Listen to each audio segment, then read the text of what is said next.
Hello, and welcome to the H3 Iceberg.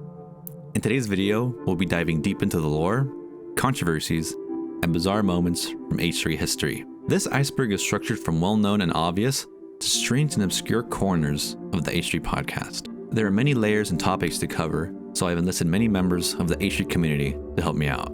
From classic goofs and gaffes, to swatting incidents, and even criminal threats, we're covering it all. This is going to be a long one, so sit back, grab a snack, and enjoy the H3 Iceberg.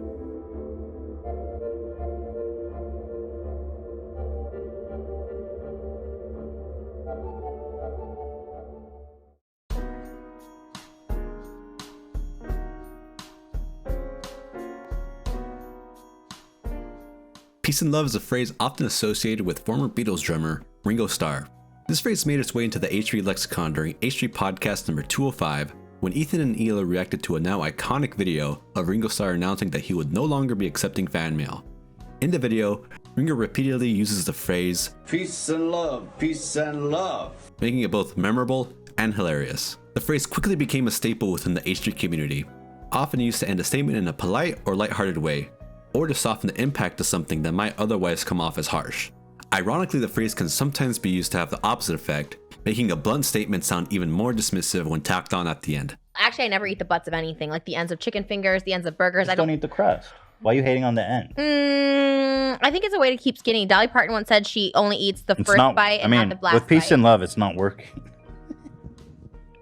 With peace and love, it's not working for you either, whatever you're doing, and you're working out. I'm not even working out, and I'm skinnier than you. Whether it's used genuinely or sarcastically, peace and love has undeniably become a part of H3 culture. This is a serious message. All fan mail will be tossed in the bin. Peace and love. Peace and love. Peace and love. I love that shit. To everybody watching my...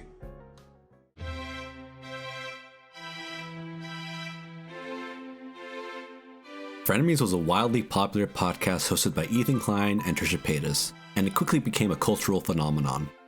Easily the most successful series ever produced on the H3 podcast channel, Frenemies consistently pulled in millions of views per episode and captured the internet's full attention. The show's premise was simple but incredibly effective.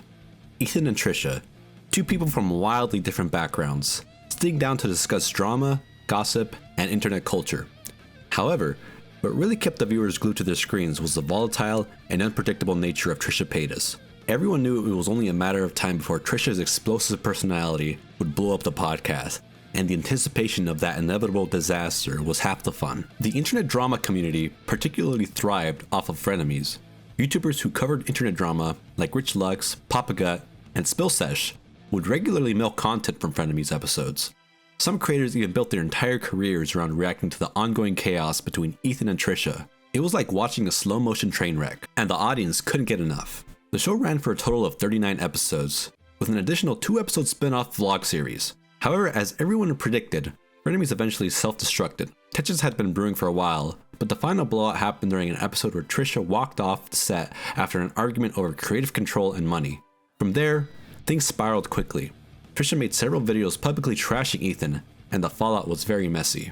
Despite the dramatic ending, Frenemies left an undeniable mark on internet culture. People still reference the show to this day, meme its iconic moments, and beg for its return.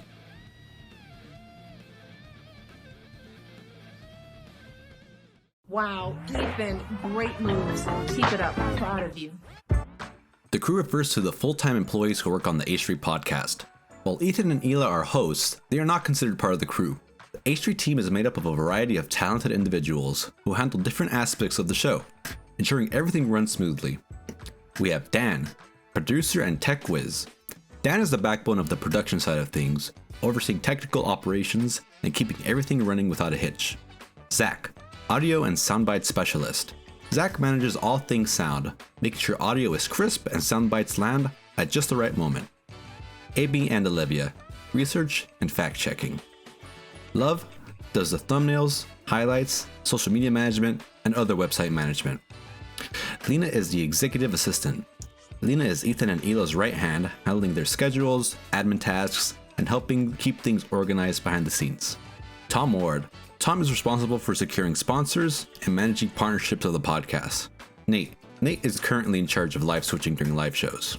While these are the main crew members, there have been several who were once part of the team. We have Cam, who worked on thumbnails and memes during the show, Ian, former switcher and creative director, and Sam, who worked on props and creative works. Ethan and Ela employ other individuals who do contracted or part-time work, who aren't technically considered part of the main crew.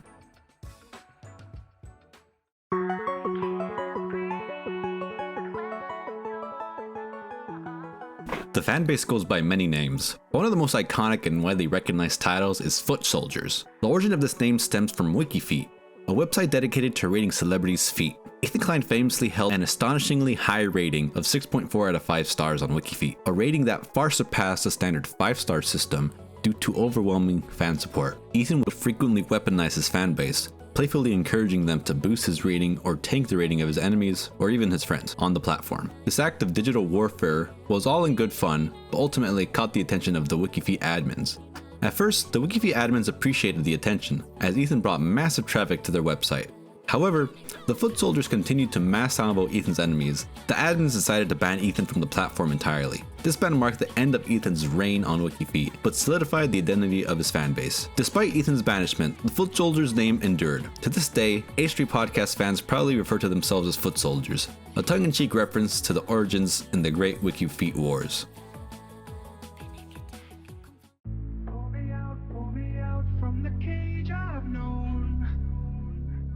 Another widely recognized name for the H3 podcast fanbase is Family.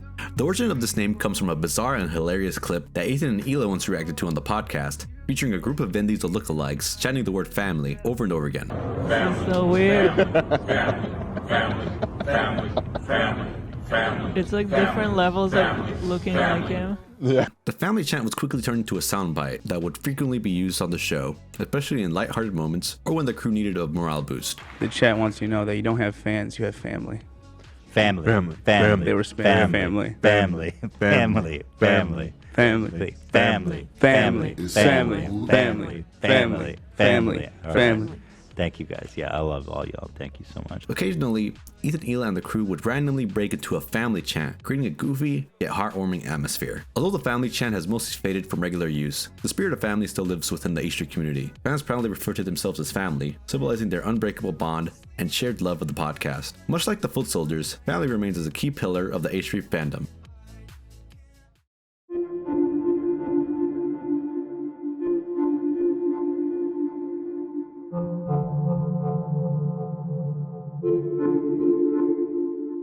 All right, Rich Lux here. H2.9.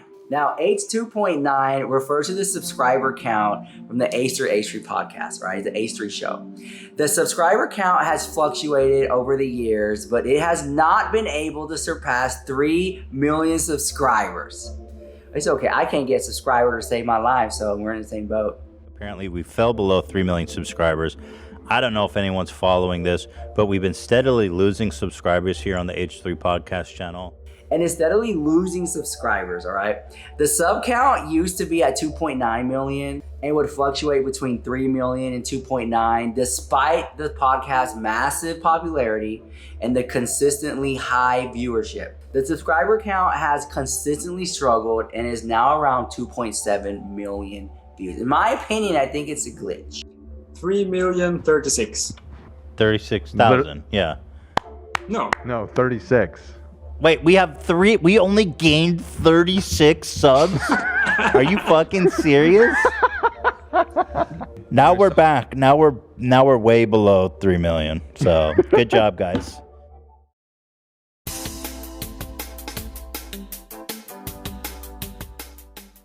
White Claw Gabe, now known as Uncle Gabe, is a TikTok and Cameo sensation who was first discovered by Ethan during After Dark number 28. Friday, baby. Fuck, baby, fuck. Fuck yeah. Gabe quickly became a beloved recurring character on the show, known for his loud, high-energy catchphrases and unfiltered personality. Oh yeah. Dang, you got good moves. Show me your best. Show me your left, right.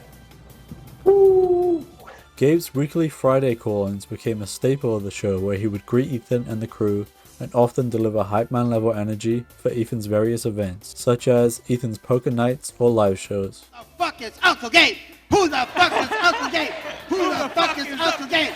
Who the fuck is Uncle Gabe? Gabe's appearances on the show have led some to the most iconic and bizarre moments in H3 history. Here, harmonize with me. Ready? Ooh. Ooh. Ooh. No, not that. The sound. I was just wetting my lip. Yeah.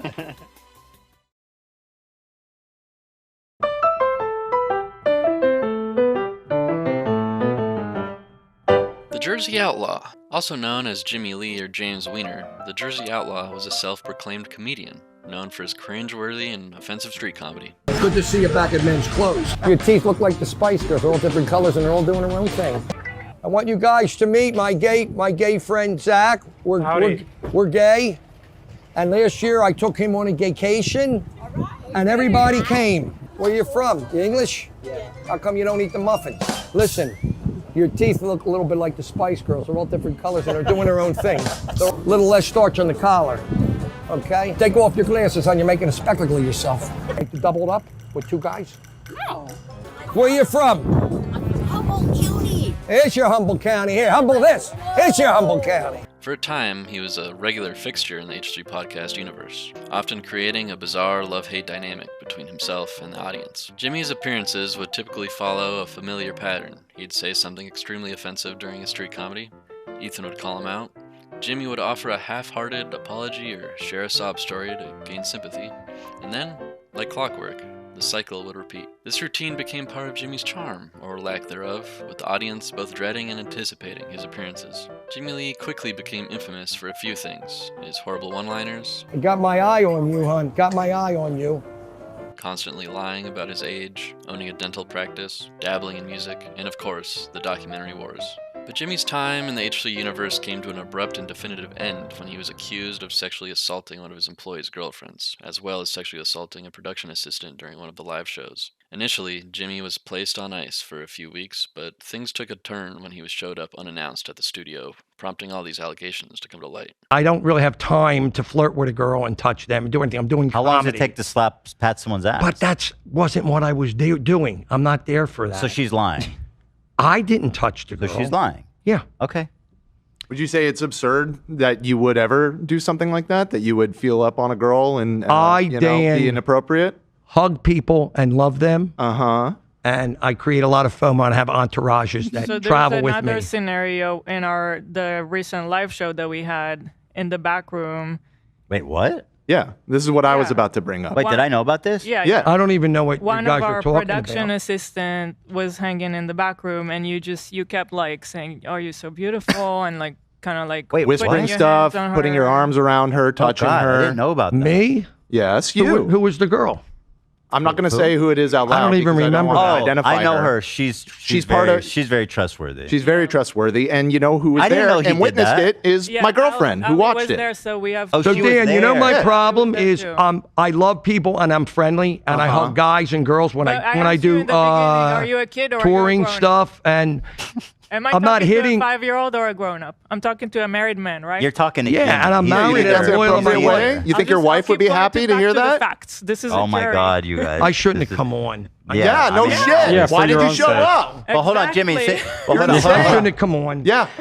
I made a mistake, Dan. You were right. Following the fallout, Jimmy essentially vanished from the H3 universe. In his place, we got Jorel, a much more beloved and less problematic presence. He is also very cute and funny and talented. Since then, the Jersey Outlaw has not been invited back, and his legacy remains a dark and uncomfortable chapter in the H3 podcast history.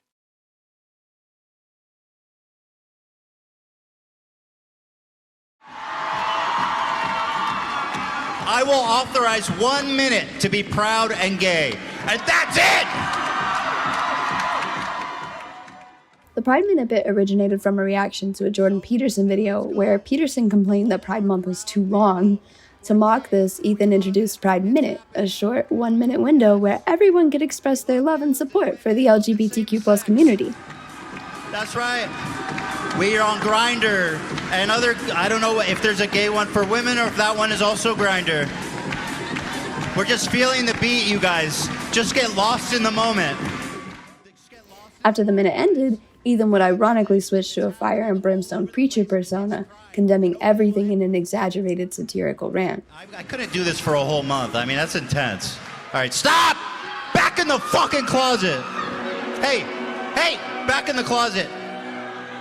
Don't throw shit at me. This girl's gay right there. You see her? Yeah, keep an eye on her. I can feel the devil resonating from that corner right there, boy. The bit was accompanied by a fun club beat and became a fan favorite. However, it was eventually retired because Ethan grew tired of the joke. One of the last times Pride Minute was attempted, the segment was abruptly shut down, which seemed to resonate with Ethan. While it was a fun bit, moving on to new jokes felt like the right choice for the show. All right, you guys really want me to do Pride Minute? I mean, do you guys I y'all don't really know. think that's I a don't good know. idea? Not sold. Not sold. Not Yeah, sold, guys. yeah, I'm yeah, so yeah. sorry.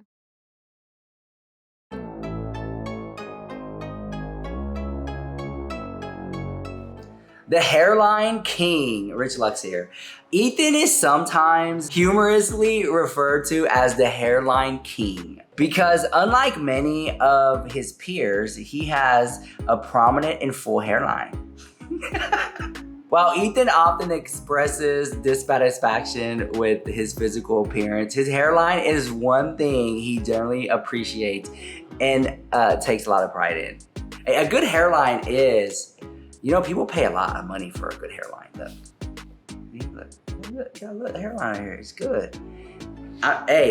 People go to Turkey for those hair plugs. Ethan don't need to do that. Whenever Ethan gets into beef with others, he often compares his hairline to theirs, always ensuring his is more dominant. It's more alpha, because, being the alpha male that Ethan is, of course, you gotta compare. Let me see your hairline. Talking all that ish. Talking shit. Let me see your hairline. Imagine if Ethan got a love tape I was going through a tough time with my video getting age restricted and crushed for all my hard work, but this moment right here makes up for all that. Wow. Yeah, he jokes that the hairline is one of his strongest assets and even humorously claims that he absorbs the hairlines of his enemies whenever he wins a confrontation. It has become a signature running joke in the H3 podcast community that Ethan uses his hairline as a point of pride, even going so far as to check the hairlines of those he's in conflict with. All right, let me know what you think about that in the comments down below, guys.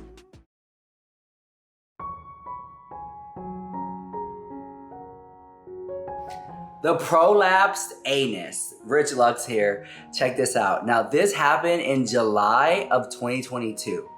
Howie Mandel, a well-known family-friendly celebrity, posted a now infamous TikTok where he showed a graphic image of a man with a prolapsed anus. When my friend Neil bent over, this happened. Does somebody know, is this COVID related? And if it is, what do we do about it? Ow. You can't make this up, guys. Now, in the video, the aftermath was drama. In the sense that it caused Howie Mandel to lose over 6 figures in sponsorships. And so you went straight to TikTok, you erased it, right? Right away. And then did you start getting calls from sponsors? Like, how did that fallout go? My agent called me in the morning. Okay. Shortly after this conversation? No, it was the next morning. Okay, next morning. It took a whole day. Yeah, and I'm not going to reveal their names, but he goes, this account is really upset about your posting. And I go, I took it down. They go, well, you're still trending, and people captured it, and they're posting it. And go look at H3. No. Yes. Yeah. He did. No, he didn't. He did. Are you No, he serious? didn't. He did. No, he didn't. Yes, he did. Guy from WME. He said, go look at what he posted. No fucking way. He did. Now, he quickly deleted the TikTok, but the damage was done, and Howie admitted that he lost 6 figures. That's a lot of money, honey. You know how many chicken nuggets I can buy with 6 figures? Like, damn. You know how many tacos I can buy? All right. You know how much Teddy Fresh merch I could buy with 6 figures? Now, despite removing it shortly after posting, he later claimed he generally thought it was a guy who sat on pudding. But nobody believed him. The H3 crew especially found that excuse hilarious as it was clearly a prolapsed anus. But I think it's funny if the picture looks funny and then it's not what it is. And it wasn't a ball sack. I didn't show a ball sack. I showed a bird. I thought I showed a wet piece of pudding on the back of somebody's pants. I don't know what I'm doing. Did you tell the sponsors that that's what you thought? The sponsors go, we think this is inappropriate.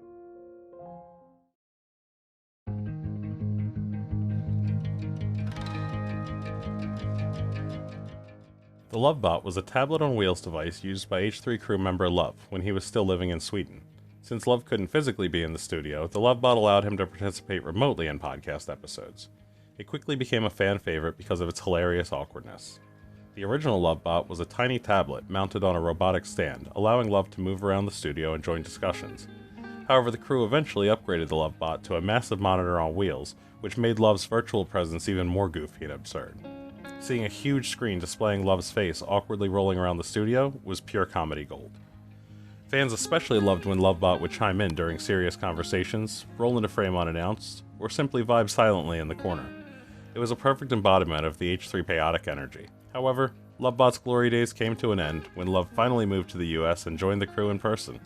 Now, the Lovebot just sits in a corner, collecting dust, a relic of a hilarious era.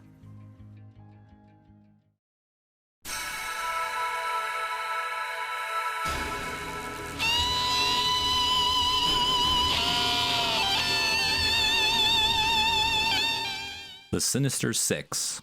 The Sinister Six are Ethan's biggest rivals he has made over the course of the show. The list includes Keemstar. Once upon a time, Ethan and Keemstar were somewhat friendly towards each other. Ethan even had Keemstar on as a guest in the early days of the podcast. However, Ethan left a comment saying that he hates Keemstar, and while he regrets this sent Keem over the edge to full-on enemy. Keemstar would do whatever he could to get Ethan in trouble at YouTube and compared Lena to a witch and Hila to a horse, among many other things to annoy Ethan. Nowadays, Ethan and Keemstar are somewhat neutral towards each other, now that Keemstar has been creating tons of entertaining content that Ethan and the crew enjoy watching. And Keemstar likes Ethan a lot more now that he has lost weight. Ryan Kavanaugh. We will be discussing Cav in depth throughout the iceberg, but in short, he is a billionaire who tried suing Ethan to deplete his money, along with doing many other things to try to ruin Ethan's reputation online. Jay Shetty. In reality, Ethan has no real beef with Jay Shetty. Ethan pretends to despise Jay Shetty because of how the general public perceives him as being wholesome and having a clean slate, and of course, because of Ethan's envy that Jay Shetty has beautiful green eyes.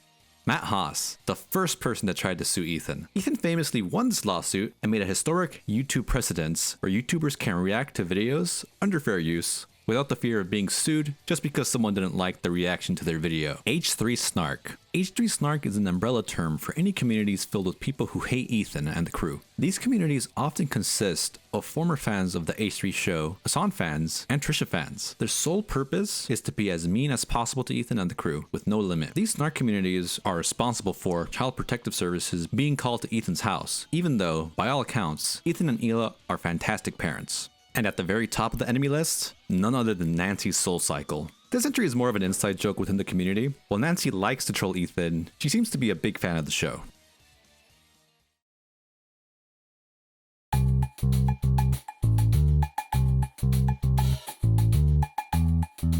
The Steamy Awards was a parody award show created by Ethan Klein and the H3 podcast to rival the Streamy Awards, which Ethan had a strong disdain for.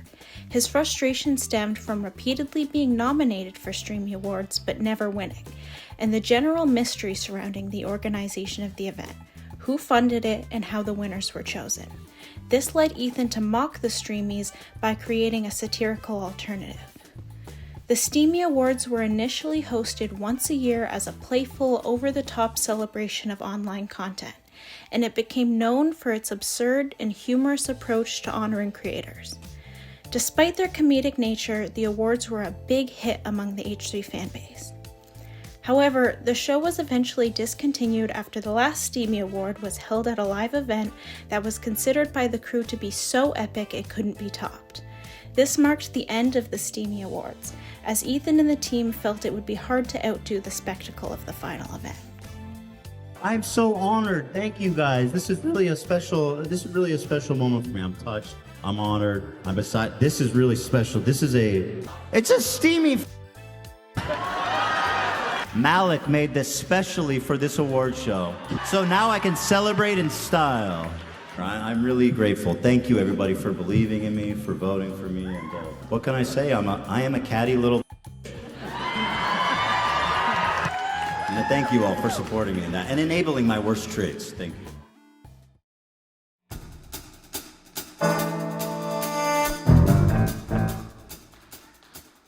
Triller lawsuits. Ethan Klein has been in an ongoing legal battle with Triller and Ryan Kavanaugh for several years. The dispute began when Ethan reacted to the Jake Paul vs. Ben Askren fight, an event streamed on Triller. Triller filed a lawsuit against Ethan and Hila Klein, claiming they illegally streamed the fight on the H3 podcast. During the lawsuit, Ethan's lawyer was allegedly told that Ryan Kavanaugh was the driving force behind the legal action. Ethan then publicly called out Ryan Kavanaugh, leading to a long-running feud between the two. Here are the key lawsuits filed by Triller and Ryan Kavanaugh. Triller's copyright infringement lawsuit, May 2021. Triller sued Ethan and Hila Klein, alleging that they illegally streamed the Jake Paul vs. Ben Askren fight on the H3 podcast. Triller sought $50 million in damages. Ethan argued that the 45-second clip fell under fair use. Status, the case was dismissed. Defamation lawsuit by Ryan Kavanaugh, November 2021. Kavanaugh personally sued Ethan Klein, accusing him of defamation. Alleged that Ethan Klein made false and damaging statements, including promoting misleading articles about Kavanaugh, creating a website that compared Kavanaugh to Harvey Weinstein. Status, this case is ongoing. Tortious interference and unfair competition lawsuit 2021. Triller accused Ethan and Teddy Fresh of unfair business practices and extortion by making disparaging remarks about Triller. Ethan filed an anti-slap motion, leading to the case being dismissed. Status, dismissed with prejudice. Cyber squatting lawsuit 2021. Kavanaugh alleged that Ethan manipulated search engine results, redirecting searches for his name to content critical of him. Status dismissed. The only ongoing lawsuit is the defamation lawsuit. As of now, there is no publicly available information regarding the next update or court date for the defamation lawsuit.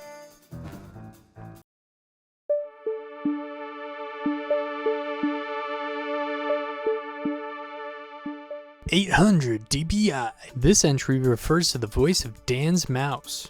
$800 DPI.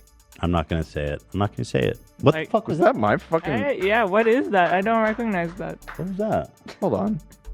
800 DPI. What the fuck are you watching? Hold on. Man? I think it's your mouse. Yeah. Why is your mouse? 3200 DPI. What the fuck? Dan, I've never pressed this button.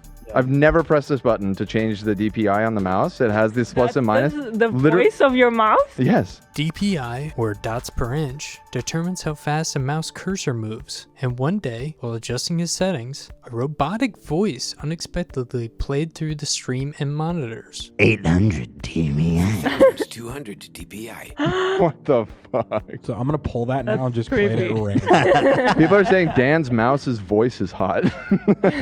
Really? The fans and crew instantly fell in love with the quirky sound and began requesting Dan to change his DPI settings just to hear it again. Eventually, Zach downloaded the sound files from the mouse program, allowing him to play the voice clip whenever the moment called for it. The crew attempted to get the DPI voice actor to make some sound bites for them, but they were unable to do so.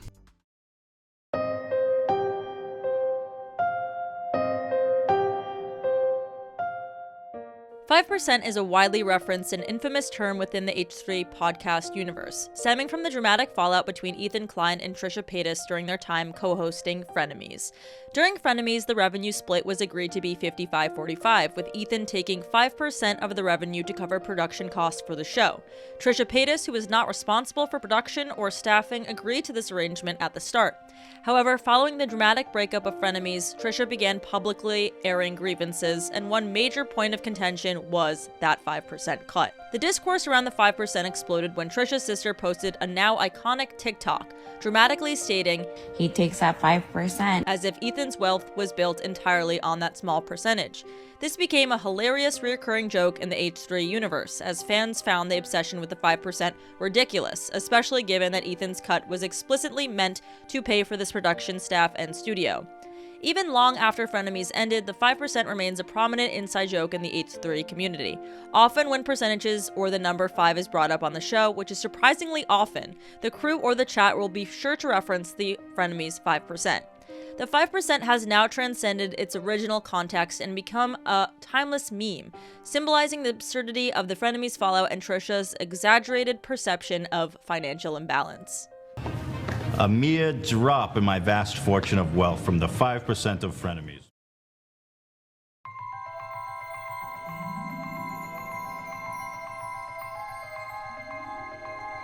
Dan's Scorpion Chair.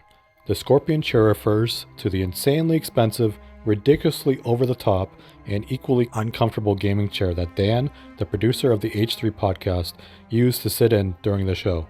The chair was designed to look like a giant mechanical scorpion, with a curved tail that held a monitor and a reclined seat for maximum comfort. The reason behind buying Dan the Scorpion Chair was purely comedic. Ethan and the crew thought it would be hilarious to give Dan, of all people, the most absurd and bombastic gaming chair imaginable.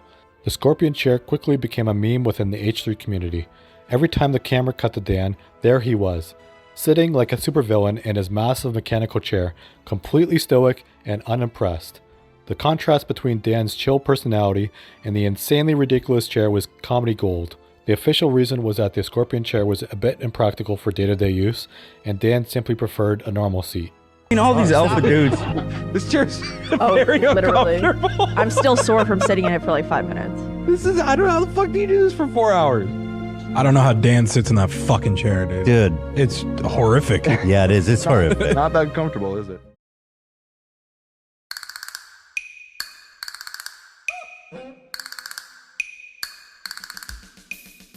Wan. Wan is a nickname for Dan that originated from a funny moment during a reaction war between Ethan and Gideon.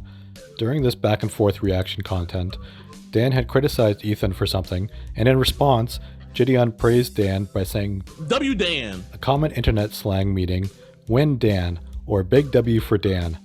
However, Gideon shortened W Dan to just Wan. Wan. I like Wan that. in the chat. Wan. W-A-N. Yo, you Wan should in- grab that, Zach. Wan. Okay. That could be useful. This nickname method immediately caught on within the H3 podcast community. It became a running gag that every crew member's name would get a W version. For example, Wan equals Dan, Weena equals Lena, Wham equals Sam, Wab equals AB, Whack equals Zach, and so on. The W names quickly became a staple in the H3 podcast vernacular. Anytime a crew member did something praiseworthy, Ethan or the chat would shout out their W name, signifying they had achieved the W win moment. It was also especially funny because Dan, who is often very critical or skeptical, now had a comically exaggerated hype name, Wan. Well, can we get Wans in the chat, guys? W Dan, Wan. See, I like that. That's good.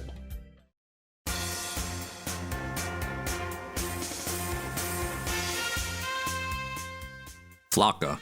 Flocka is a soundbite that AB introduced when he briefly took over for Zach's soundboard duties. Flocka.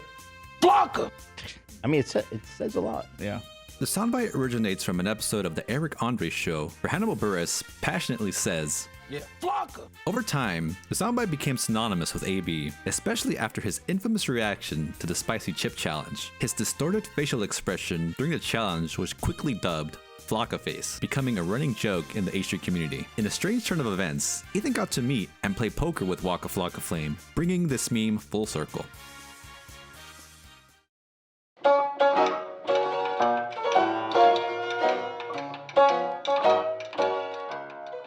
Ethan is 42. This entry is an ongoing joke within the H3 community that exaggerates Ethan's age, making him seem older than he actually is. When Ethan was approaching 38, the crew in the audience started jokingly referring to him as 42 instead. As the years go by, the joke continues to evolve, with fans increasing the number over time. So if you ever hear people calling Ethan an age that he is clearly not, it's all part of this long-running joke. Right, and I'll let you know when I am 42. Oh, I'll and tell you how it 42. feels. Great movie. Featuring Chadwick Boseman. I'm 42. Yeah. My Rest in boss's peace. age. You know? One of my favorite Tool songs, 46 and 2. 42. That's not even... It's close enough. But I don't even need to defend it because I'm not even 42. Or I will be, God willing, someday, and I'll come in and I'll say, guys, here's what it feels like. But today I'll tell you what it feels like to be 37, which is my age.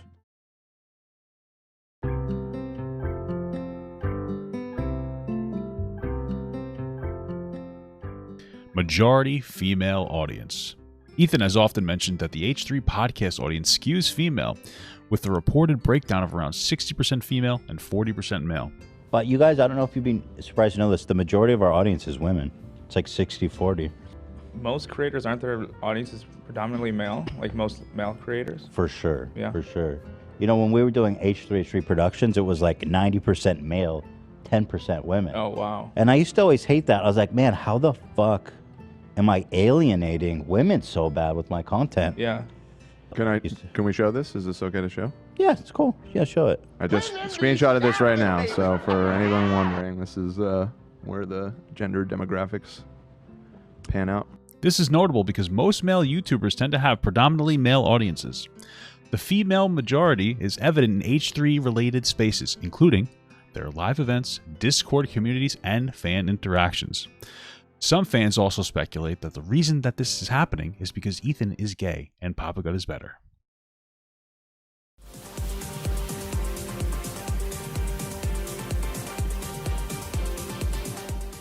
The shout out to your family phrase originates from a DJ David Guetta moment on the show, where Ethan watched a clip of Guetta creating a tribute song for George Floyd's family. The tribute began with the awkward and tone-deaf line. Through difficult time. It sounds like a boy. And America too, actually. So last night, I knew we were gonna do this, and I made a special record. This record is honor of George Floyd. And I really hope we can see more unity and more peace. Already things are so difficult. Right. Nice. Shout out to his family. Shout out to his family. Let's go. Shout out. Is this the real one? Isn't the Dee-Di Dee-Di Do song? Oh no. Of today and MLK? I still have a dream. Bro, It is a dream deeply rooted in the American dream. Party. isn't it Dee-Di Dee-Di Do? Yes! I love it. Which struck Ethan and the crew as both odd and cringeworthy. The moment quickly became popular with the H3 fan base, and the phrase entered H3 vernacular. Now, whenever Ethan wants to recognize someone for doing something good or noteworthy, he playfully says, "Shout out to your family." The line became a humorous way to acknowledge a positive deed.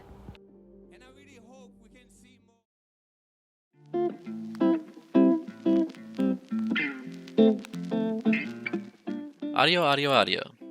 This meme originates from a hilarious moment during a filming session with Jimmy Lee while Zach and the crew were preparing for a big shoot with a large crowd gathered in front of their limo. Jimmy Lee stepped out like a bumbling buffoon, completely ruining the momentum by checking if all his microphones were working by saying, "Hold it, I want to check. Audio, Dave, you have my audio. Where's he? You have audio?" It became even more iconic as fans began chatting audio whenever there were audio issues during the show.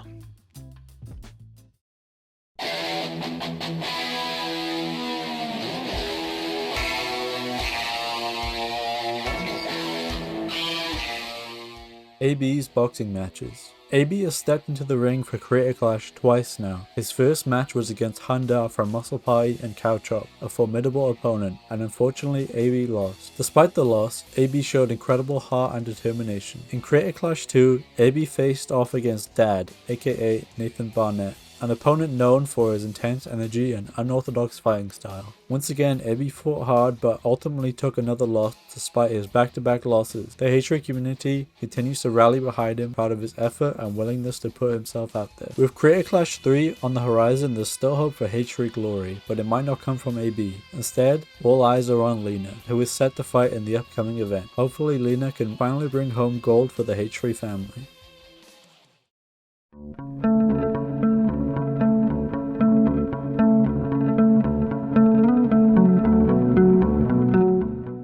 Joker Brain.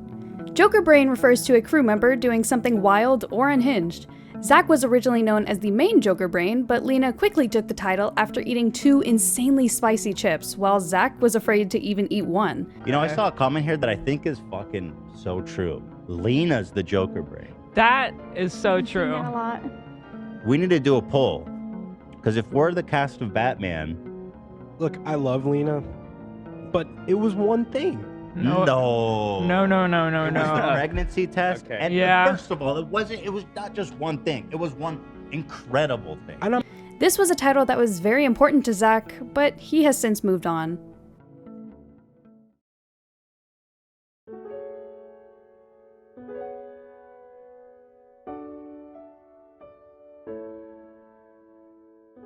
The AB Burrito is one of the most iconic and hilarious food-related items in H3 podcast history. During a time when HelloFresh was a primary sponsor of the podcast, AB attempted to cook one of the HelloFresh meals. His final result was a funky-looking burrito with little gear marks.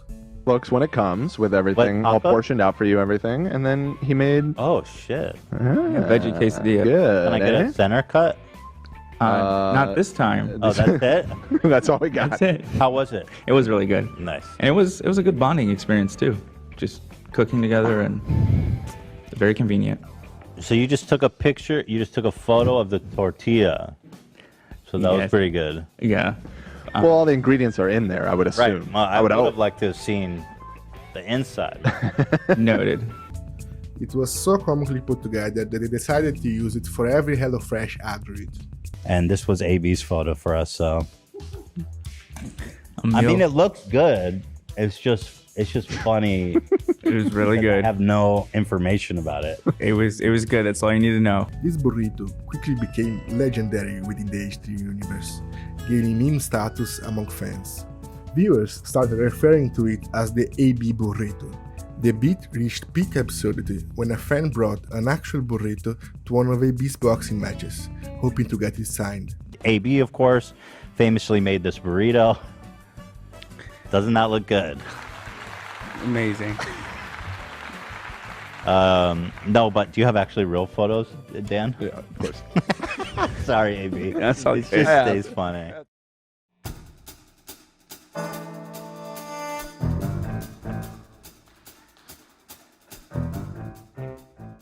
P&P, also known as David Porcellini, is a criminal defense attorney who used to appear on the H3 podcast to break down legal situations. And is showing this much thigh illegal or no? No. No, okay. All right, thanks. Not in my jurisdiction, at Okay, least. all right. We'll keep moving. The name P&P comes from his law firm, Perlmutter and Porcellini. Ethan originally discovered P&P through TikTok, where David would share shocking cases about his clients, detailing the serious charges they faced and how he managed to significantly reduce or even dismiss them altogether. My great client here, he was charged with a second-time DUI. He admittedly overdosed on multiple different drugs that night. It caused a drug-induced psychosis. He crashed with 2 other cars on the freeway, flipped over a few times. Luckily, everyone made it out all right. Okay, that's good. The fire department came with the police, used the jaws of life, dragged him out of the car, and he started fighting with them. They charged him with resisting arrest also.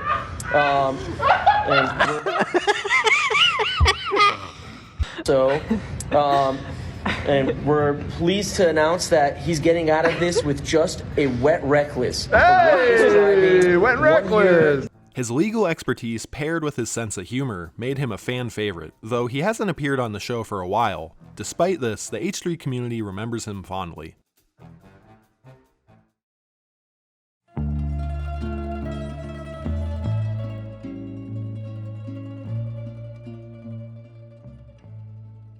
Godfather impression. Ethan isn't exactly known for his spot-on impressions, but one he takes great pride in is his Godfather impression. Papa Steve, what did I do to deserve this disrespect? Papa John's is my company. I built this company with my own hands. I tossed the dough, I made the ingredients. What did I do to deserve this disrespect from you?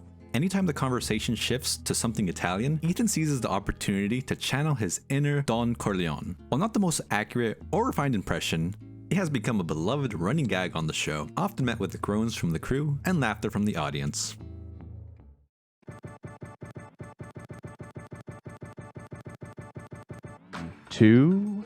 Hello! It is a summer Wednesday and it is hot. It's a hot day, baby. Welcome, though. Man, we got a show today. Oh, right.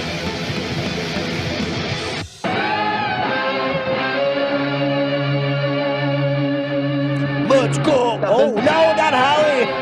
Get him out of here. No. Off the Rails intros. The Off the Rails intros were a beloved and iconic feature of the Off the Rails segment on the H3 podcast. To differentiate it from their other shows like After Dark or Families, Zach created bombastic, over-the-top intros filled with heavy electric guitars, gunfire sound effects, derailing train noises, and chaotic visuals.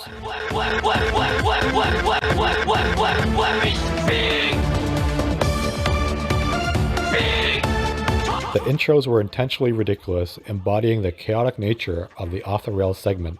Every time they'd cut to Off the Rails, viewers were treated to an absurd and explosive audio-visual experience that immediately set the tone for a wild and unstructured show. Holy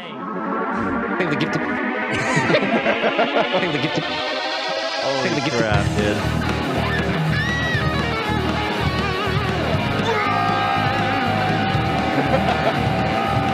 I felt worthless. I felt worthless.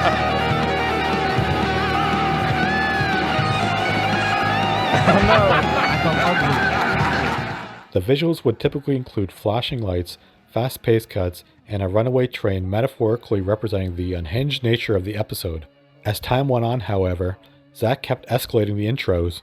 They kept getting longer, louder, and more insane with even more sound effects, musical breakdowns, and chaos. You guys? No!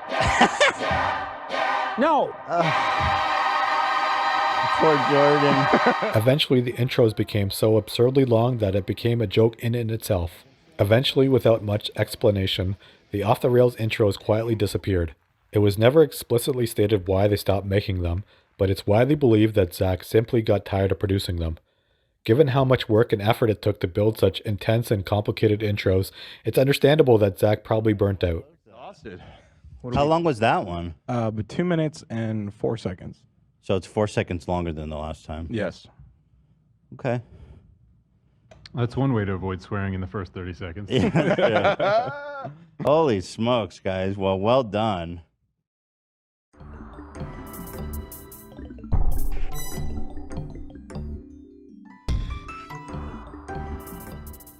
Weights in Fish refers to a viral video that Ethan reacted to, where a man was caught cheating in a fishing tournament. The cheater had been placing weights inside fish to make them appear heavier than they actually were. As the situation unfolded, the person who caught the cheater kept yelling, "We got weights in fish! There we go!" It's so legendary. This phrase quickly became a meme in the H3 community, used to signify that something is suspicious or a lie. It's now a go-to reference when calling out dishonesty or questionable behavior in the H3 space.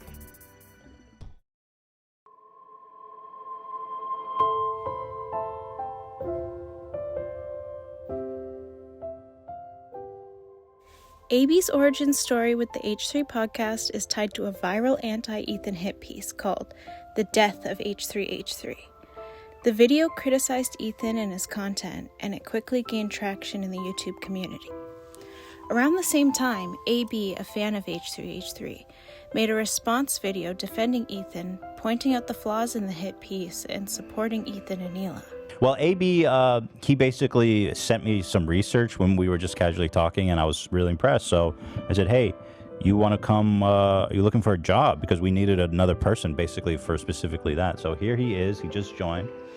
And we'll be seeing more of AB, the insomniac. After seeing AB's video, Ethan reached out to him, and the two formed a connection. This eventually led to AB joining the H3 podcast crew. Oh, I should introduce AB, don't you think? AB is with us. Here, let me pull up Zoom so I can talk to him. We got a new crew member with us. All right, AB, just say hi. Hello. His role on the show grew over time, and he became a well-liked member of the team, contributing to various segments and becoming a beloved presence on the podcast. So AB is joining us. Yeah, he's a simp. Starkiller. Are you an H3 simp? I am. I'm obviously #1 simp.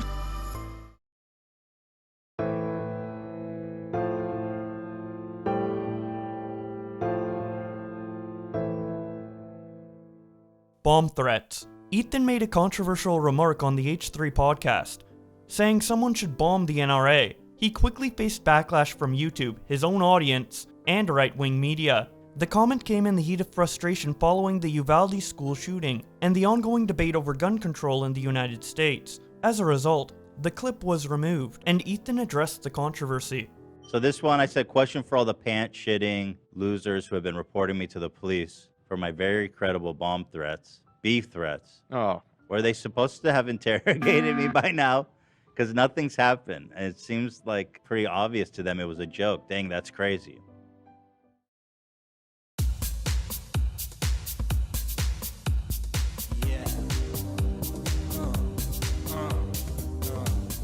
Zilly Zonka is a Zackified version of Willy Wonka. During Mr. B's chocolate promotion, customers could buy chocolate bars and scan a code online to see if they had won a prize. The H3 crew decided to prank Ethan by creating a fake website, leading him to believe he had won. However, instead of a prize, the site played a video of Zach revealing the prank.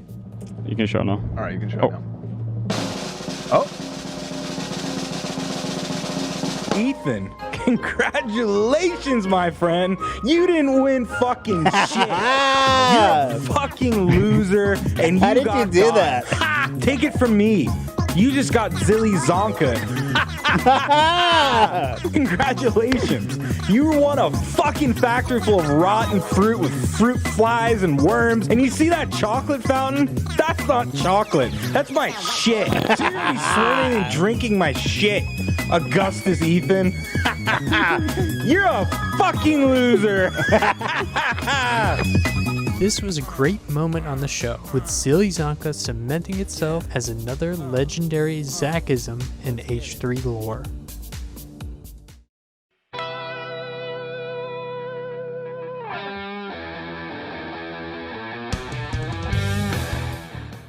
The $20 billion compound is a running joke on the H3 podcast, specifically during Leftovers, the political show co-hosted by Ethan and Hassan Piker. Despite its name, the compound isn't real. It's just a nicely animated green screen effect used as a background for the segment.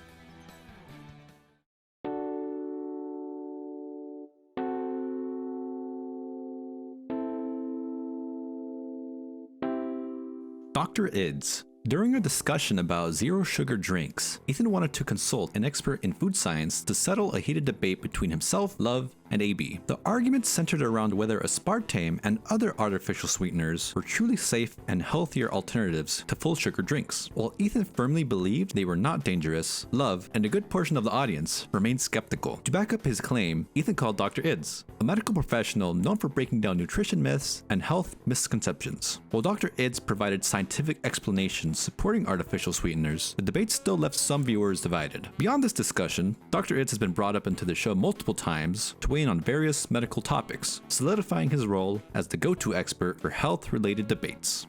I was on antibiotics, and then I got this really crazy thing. Did I ever show this to you? My pesto shits? No. Can we show him a picture? Do you mind looking at it? Does he want to see that? Was it green or red pesto? Dude, it was green. It was like neon green, dude. All right, so here it is, Dr. Ids. Get ready. Yep. I was doing a stool sample. That's what it looked like. Wow. That's like other world. You ever seen anything like that? That's like, it looks like a planet. Actually, post-antibiotic diarrhea is quite common, actually. Hey, bro, you ever heard of this Ryan Kavanaugh dude? Who? Ryan Kavanaugh, CEO of Triller. Ain't that company bankrupt? Does Ryan Kavanaugh Look Like HarveyWeinstein.com is a legendary website created by Ethan Klein during his ongoing legal feud with Ryan Kavanaugh, the co-founder of Triller and CEO of Relativity Media. The origin of the website stems from Ethan's public criticism of Ryan Kavanaugh, which began after Triller filed a $50 million lawsuit against Ethan for allegedly illegally streaming the Jake Paul vs. Ben Askren fight on the H3 podcast. Ryan Cavanagh, who had a major ownership stake in Triller, spearheaded the lawsuit, framing Ethan as a pirate who stole their content. However, instead of cowering, Ethan leaned into the absurdity of the lawsuit and began digging into Ryan Cavanagh's past. What Ethan discovered was a treasure trove of controversies, including Cavanagh's history of bankruptcies and failed businesses, allegations of defrauding investors, empty promises of million-dollar donations, such as falsely claiming to donate $1 million to Habitat for Humanity, Cavanagh's questionable leadership at Triller, with the app constantly accused of inflating user numbers, but the real spark that led to the creation of the website was a running joke on the podcast that Ryan Cavanagh bore an uncanny resemblance to convicted sex offender Harvey Weinstein. Ethan and the crew began casually pointing out similarities, and the joke eventually escalated when Ethan purchased the domain, "Does Ryan Cavanagh look like HarveyWeinstein.com?" In a desperate attempt to counter the site, Cavanagh created his own rival website, which we'll cover later in this iceberg. However, Ryan's response was widely mocked by the H3 fanbase as it lacked the humor, charm, and impact that Ethan's site had.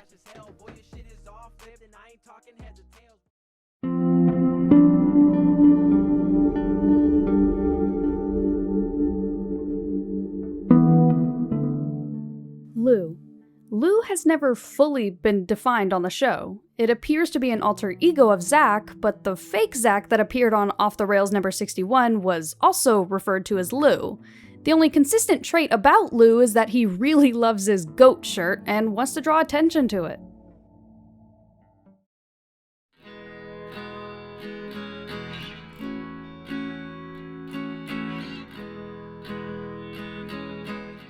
Ethan Klein body double.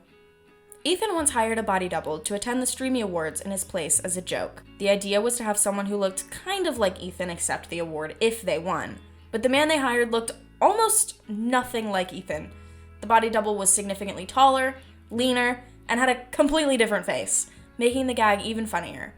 Ethan and the crew thought it would be hilarious if the body double awkwardly accepted the award without acknowledging he wasn't Ethan. Unfortunately, the H3 podcast did not win at the Streamies that year, so the double never made it on stage.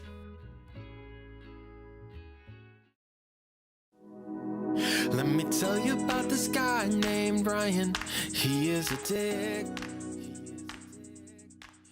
Throast. Throast is a Wikipedia moderator who became infamous in the H3 community for consistently reverting any changes Ryan Cavanagh attempted to make to his own Wikipedia page. Ryan frequently tried to scrub negative information about himself from the page, but Throast would quickly reverse these edits to maintain the page's neutrality. And they literally got attacked. And they got attacked by someone named Throast and Papapki. Okay, this part's actually really disturbing. So these two people, who are their screen names on Wikipedia, since the day Ethan kind of said everybody should go in, have spent the last 2 years every single day. For the first 8 months, it was only editing my site. This sparked an obsessive hunt from Ryan to uncover Throst's identity, believing they were part of a conspiracy orchestrated by Ethan. Ryan's desperation reached absurd levels. He allegedly began following random Twitter accounts named Throast, likely to DM them for information. The most bizarre moment came when Ryan reportedly visited the Shrek Wiki forum because someone there also had the username Throast.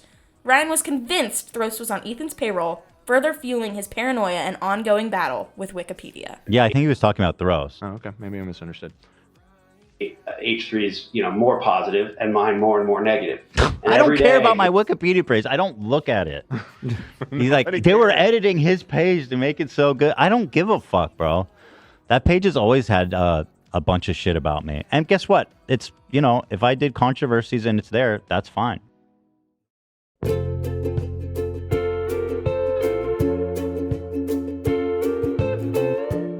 Saudi Benefactor. The Saudi Benefactor is a mysterious H3 podcast fan who made waves by dropping massive donations and gifting a ton of memberships during the live streams. Their generosity was so over the top that the H3 community couldn't help but give them the legendary nickname Saudi Benefactor. The sheer size of their contributions made them an instant icon, turning their donations into a memorable chapter in H3 history. So ladies and gentlemen, without further ado, our Saudi prince. Whoa, that's an introduction.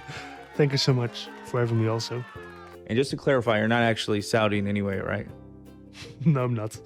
Although, funny enough, some do consider me, I guess, Saudi passing. Cheers, Lars, throting on their Nobel. Chestnutgate. Chestnutgate refers to an infamous moment on the H3 podcast that led to significant backlash and controversy surrounding Ethan and Hila. The event itself began when Ethan and Hila were reacting to the H3H3 scandal, a situation where H3H3, a popular Twitch streamer, was caught watching AI-generated porn featuring his friend's girlfriend, Cutie Cinderella. The incident led to widespread outrage across the streaming and content creation communities. In the midst of discussing the scandal, Ethan was watching Cutie's emotional reaction video, where she was visibly upset, crying, and expressing her deep distress over the violation of her privacy.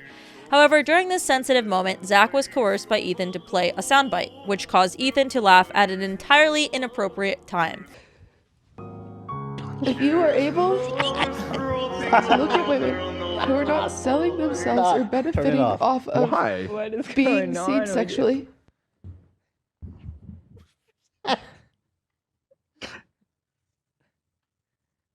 You're a monster, dude. You guys are crazy. Why did you do that? Zach, what the fuck, bro? The soundbite came through just as Cutie was crying, and Ethan's reaction to the soundbite made him laugh, which was perceived by viewers as disrespectful and tone-deaf.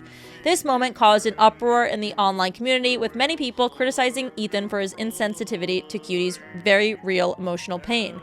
As a result of the incident, Ethan issued an apology video, explaining that the laugh was in no way directed at QT or her pain, but was instead a reaction to the Chestnut soundbite.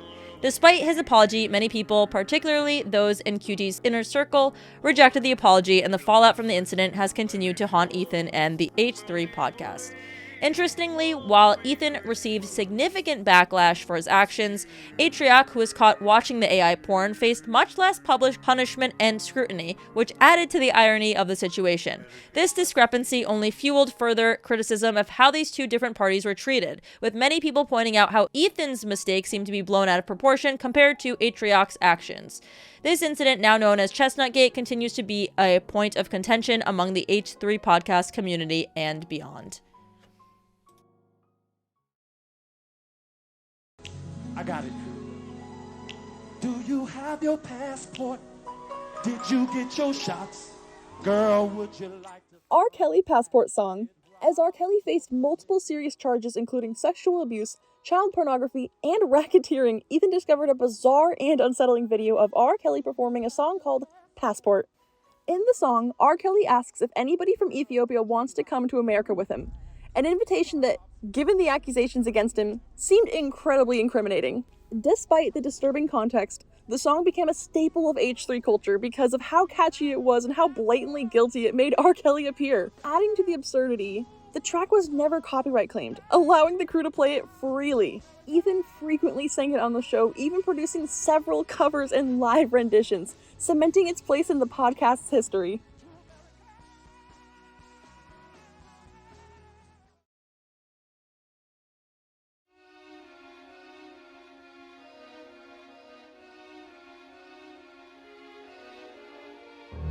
That's not fraud, that's false advertising. Jorel defending the Fyre Festival disaster. This iconic soundbite originates from the Fyre Festival scandal, one of the most infamous failed music festivals in history. In 2017, the Fyre Festival was promoted as a luxury music festival on a private island in the Bahamas, boasting high-end accommodations, gourmet cuisine, and performances from major artists. Influencers like Kendall Jenner and Bella Hadid were paid to promote the festival, creating massive hype around the event. However, when attendees actually arrived, they were greeted with disaster relief tents, cold cheese sandwiches, no running water, and zero entertainment. The entire event was an organizational nightmare, and it quickly became international news as videos surfaced of stranded festival goers begging for a way home. Rapper Jorel, who was one of the key event organizers alongside Billy McFarland, who eventually went to prison for fraud, infamously refused to take accountability for the disaster. In a now legendary conference call with his team, Jorel addressed the situation and uttered the most absurd line imaginable. That's not fraud. That's not fraud. That is, I would call that false advertising. That's not fraud, that's false advertising. This statement was so ridiculous that it immediately entered internet meme culture. Ethan and the H3 crew latched onto the soundbite and began using it in a variety of hilarious contexts. Anytime someone was clearly caught scamming or misleading people, Zach will play the Ja Rule soundbite. No, this was the next video. That's not fraud. The next video posted after. Whoa. What was that, Ja Rule? That's not fraud. No. Right. No, that's just false advertising, right? I would call that false advertising. Okay, that's not fraud.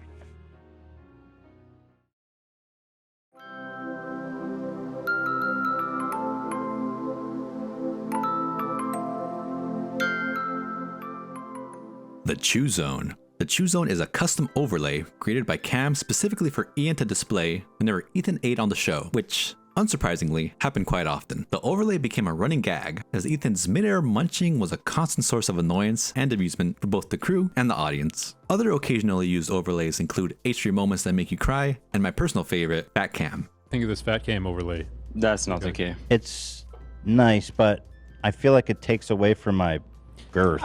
Okay. Maybe you can move it like in the top Yeah, left. it should be at the top. Yeah. Sure.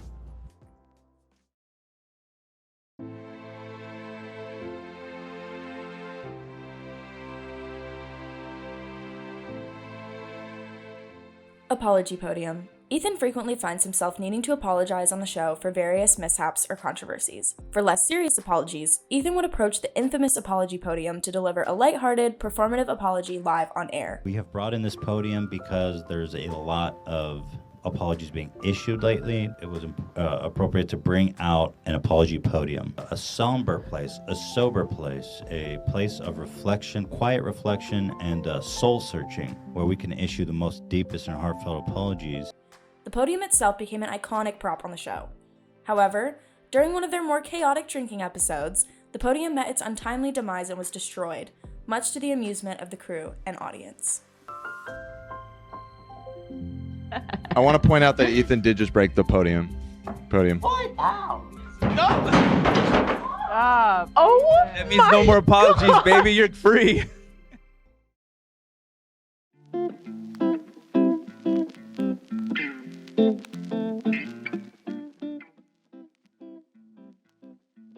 Beautiful World is another infamous Vin Diesel soundbite frequently used on the H3 podcast.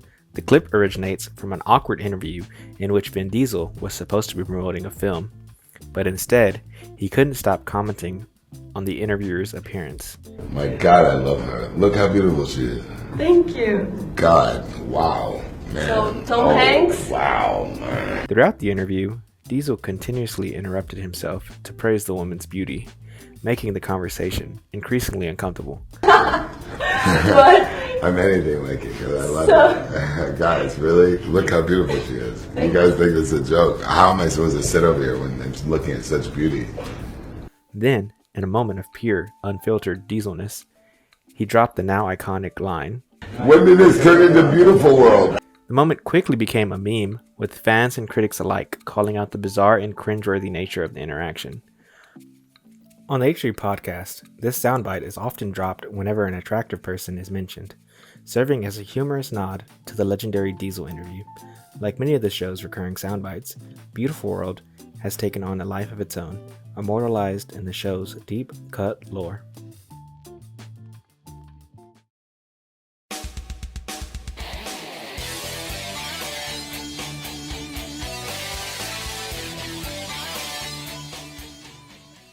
Mayo memes. The Mayo memes refer to the countless hilarious and often disgusting moments on the show involving mayonnaise. For some reason, mayo has become a recurring joke in the H3 universe, with several unforgettable moments contributing to its iconic status. One of the most memorable mayo moments came from Big Ed from 90 Day Fiancé, who famously revealed that he used mayonnaise as hair treatment. Naturally, Zach ran with this and volunteered to have Big Ed slather mayo on his hair. Another iconic mayo moment was when Zach wolfed down a large amount of mayonnaise straight from the jar. Yes, round of applause, round of applause. Applaud, a round of applause for Zach. Oh, he's gagging, we love to see it. He also bathed in mayonnaise one time, and also, we can't forget the Kraft Mayo Wars. But perhaps the most legendary mayo moment was when Ethan hit his weight loss goal, resulting in Dan getting completely drenched in mayonnaise. The bet was that if Ethan lost enough weight, Dan would have to mayo up his dome. and Ethan absolutely delivered. Watching Dan get slathered in mayo is a moment that will live forever in the H3 lore.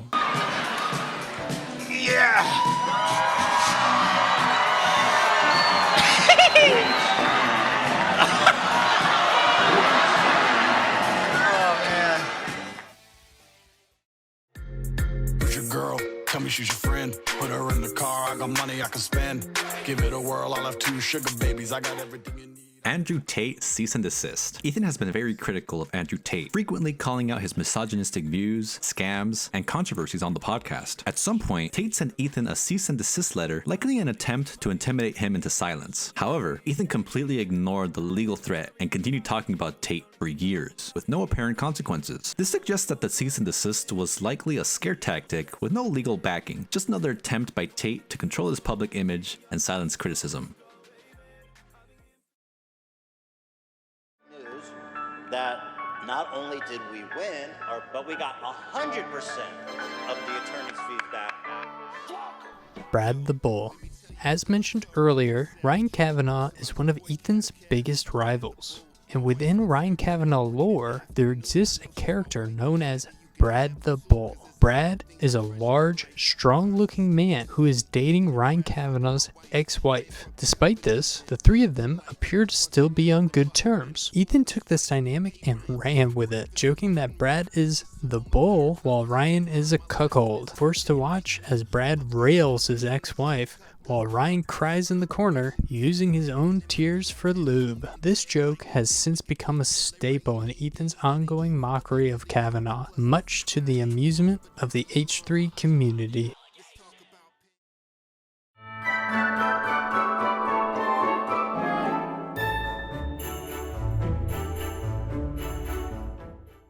Craigslist is a holiday where Ian scours Craigslist or Facebook Marketplace to find bizarre, cheap, and random Christmas gifts for the crew.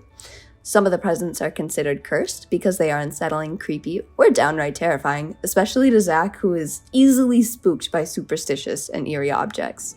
The segment has become a fan favorite, with each year's Craigslist bringing new, hilariously disturbing surprises.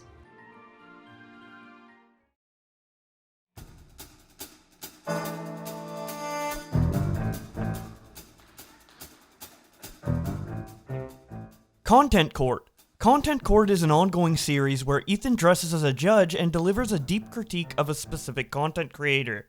The series draws heavy inspiration from iDubbbz's Content Cop. Crew members also play roles, with Dan as the defense attorney and AB as the prosecutor, making it a full courtroom-style parody.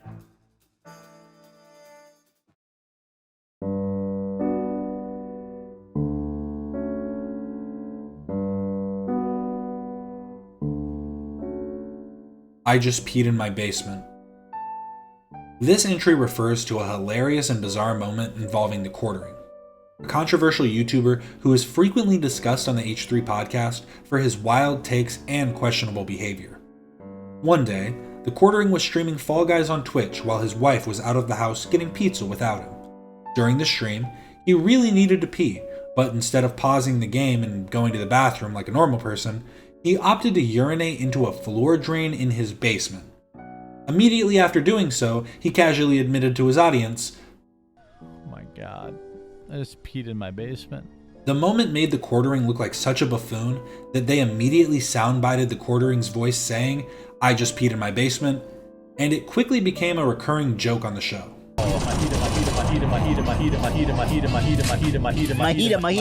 Mahita. I've just peed in my basement.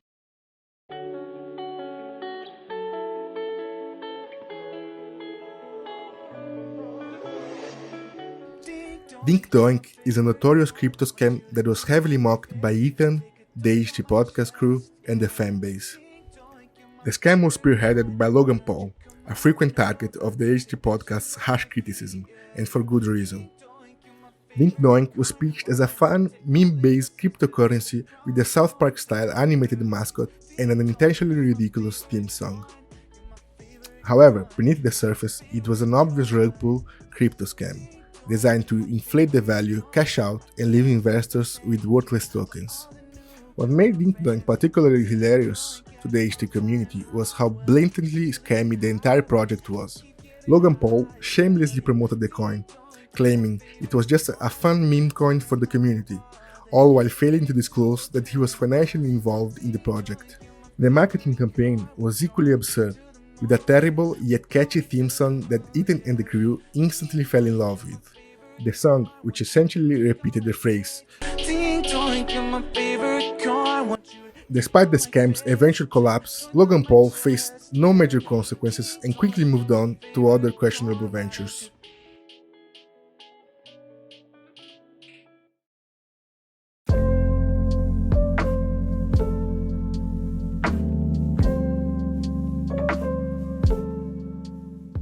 Donarchs. This term refers to Ethan's mom, Donna Klein, and her deep obsession with the monarch butterfly. During the Families podcast, which she co-hosted with Ethan, Donna frequently spoke about the importance of monarch butterflies and their conservation. She was a strong advocate for planting milkweed, the only plant monarch caterpillars can eat, encouraging listeners to grow it in their backyards to help support the butterfly population.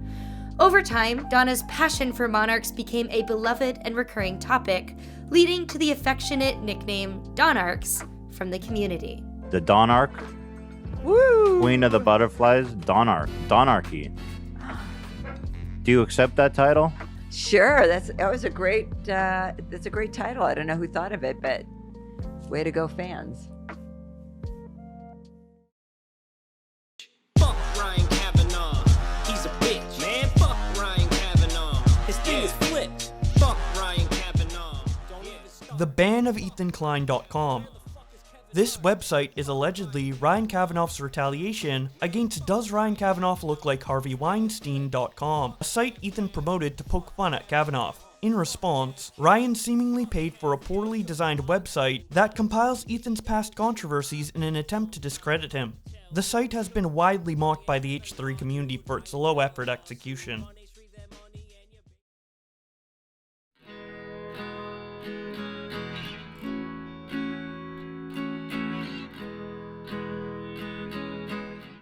Arab World News. During an episode of Leftovers, Ethan was searching for a viral TikTok video, but at the end of the clip, a man with a thick accent appeared, breaking down the video in detail. Ethan was immediately intrigued by this mysterious commentator and decided to investigate further. The man turned out to be Arab World News, a content creator who provides surprisingly well-researched insights into viral stories. Both Ethan and the audience loved his breakdowns, leading to multiple shoutouts on the podcast. At first, Arab World News was confused about why he was suddenly being featured on H3, but after realizing that both Ethan and the fans genuinely enjoyed his content, he embraced the moment and sent love back to Ethan and the crew.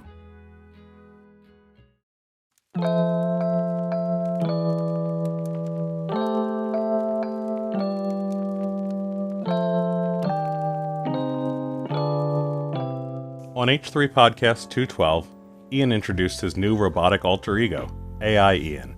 This robotic version of Ian was designed to be a cold, emotionless, deadpan Ian that could replace Ian during the show. The gag played into Ian's already dry and monotone personality, making AI Ian feel eerily believable. The bit started with Ian pretending he had been replaced by AI Ian, using a robotic voice and delivering his lines with zero emotion. It quickly became a hit with fans, especially during Content Court, where AI Ian would serve as the show's bailiff. The combination of AI Ian's deadpan delivery and the absurd premise of a crew member being replaced by a robot was peak H3 podcast humor. During Content Court, AI Ian would read off court documents and verdicts with cold mechanical precision, which added to the comedy. Fans loved how Ethan and the crew would play along, pretending AI Ian was just another crew member. The AI Ian bit eventually phased out, but it remains one of the most iconic gags in the H3 podcast history. It also cemented Ian's reputation as the king of deadpan humor, proving that even as a robot, Ian could still deliver comedy gold.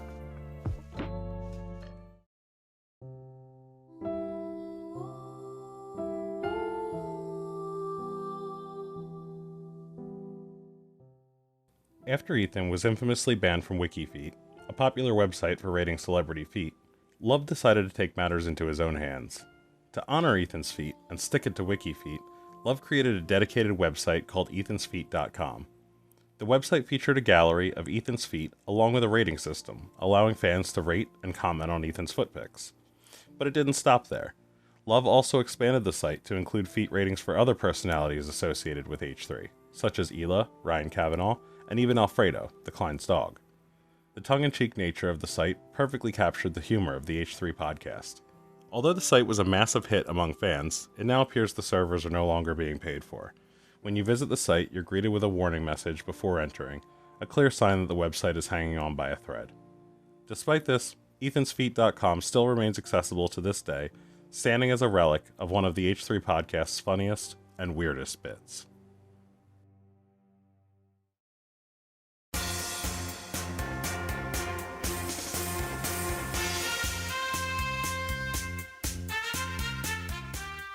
Bull Penis Staff. When Liver King appeared as a guest on Leftovers, he brought various raw meat products for Ethan and the crew to try, including a bull penis. Ethan, disgusted, refused to eat it, so the crew kept it in the office fridge for a while. Eventually, Sam got her hands on it, preserved it in resin, and incorporated it into a staff, crafting a unique Christmas present for Dan.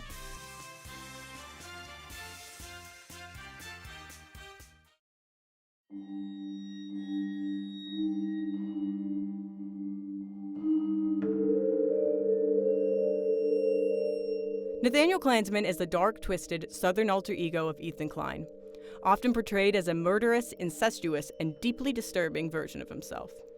This fictional character was born out of a bit on the H3 podcast, where Ethan would occasionally slip into a southern accent, adopting a grotesque persona that seems straight out of a true crime documentary. Nathaniel is obsessed with southern stereotypes, often referencing murder, incest, and general depravity. The most iconic depiction of Nathaniel Klansman was brought to life through claymation. A talented creator known as Undead Mummy, yours truly, produced a fantastic claymation video that perfectly captured the eerie essence of Nathaniel Klansman. The animation is both disturbing and hilarious, cementing Nathaniel Klansman as one of the most memorable and twisted bits in H3 podcast history. Ethan will occasionally slip back into a southern drawl, bringing the unholy creature back to life, much to the delight and horror of his audience.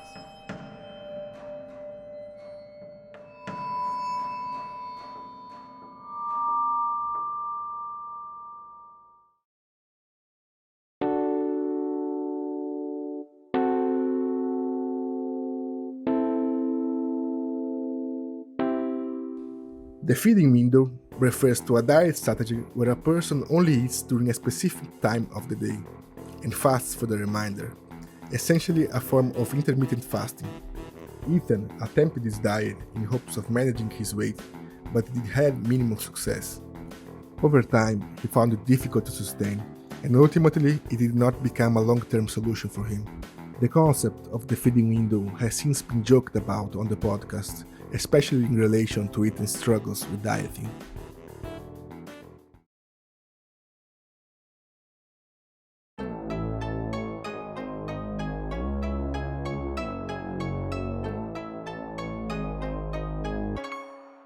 Muhammad Rajab Wali.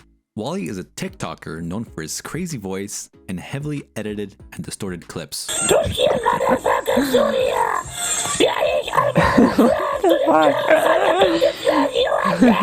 Which often feature political rants, erratic dances, and excessive filter use. His chaotic and surreal style caught Ethan's attention, leading to multiple soundbites being pulled from his videos. Over time, Wally became a full-fledged meme on the show, with the crew frequently referencing his most outrageous statements. His lore runs very deep, and if you're interested in learning more, Ethan actually interviewed him, offering a fantastic look into Wally's unique personality and internet presence.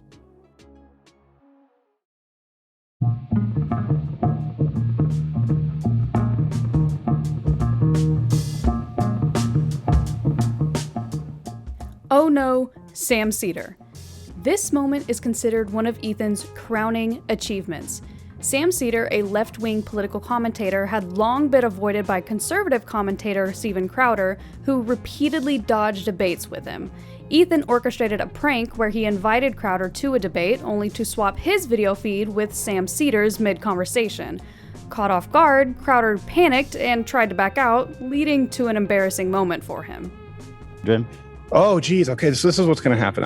What did I tell you? He was going to do anything he could to avoid. Oh, there he is. Oh no, Sam Seder. What a fucking nightmare. I had no idea this was going to happen. I thought Ethan was a stand-up guy.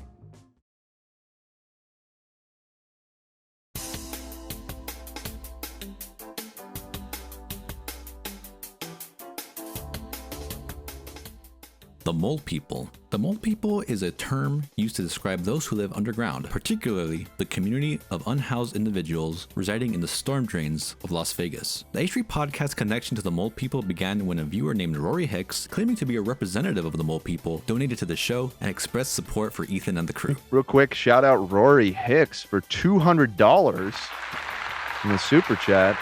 Said, from the Mole People. The Mole People who live underground have thank you, bro. Discovered the H3 podcast and they're donating. This quickly became a silly fan chat meme, with Rory occasionally leaving chats and donations, fueling the joke that the Mole People are avid H3 fans. In reality, it's highly unlikely that the Mole People are tuning in.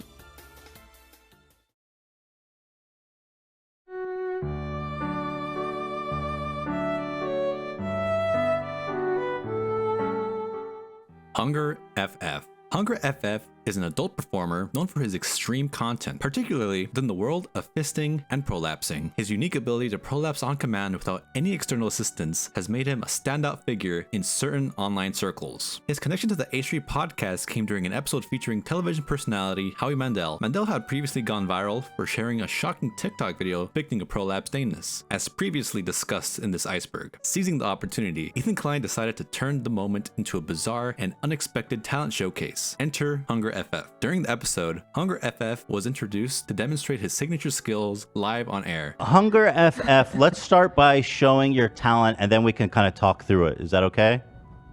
Yeah, just go ahead and do it right now? Yeah, just go ahead. Everything you Thank you. requested. Now, is Howie, let me take off my shirt. Oh my God. Oh my God. Oh. Oh no! No! No!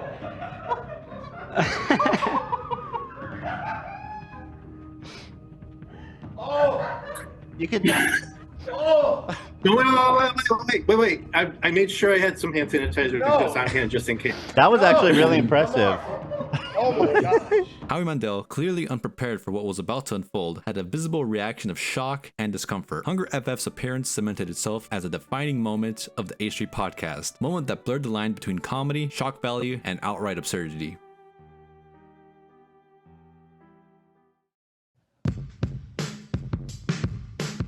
You're listening to the H3 podcast, who we got on the scene. Deepfake Jay-Z intro. The H3 After Dark intro and outro featured a deepfake Jay-Z voice, created long before AI voice cloning became as advanced as it is today. At the time, this was a cutting edge and hilarious spit, with a convincingly generated Jay-Z rapping over the show's theme.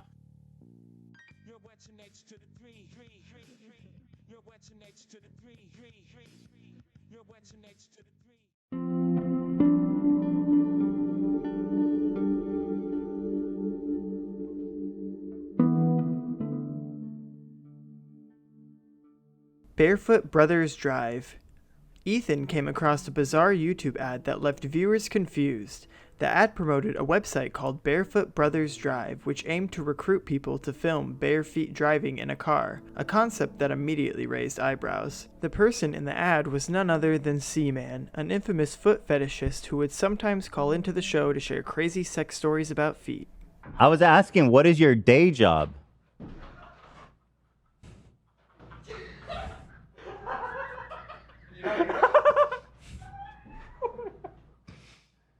There's something wrong with the volume, I think.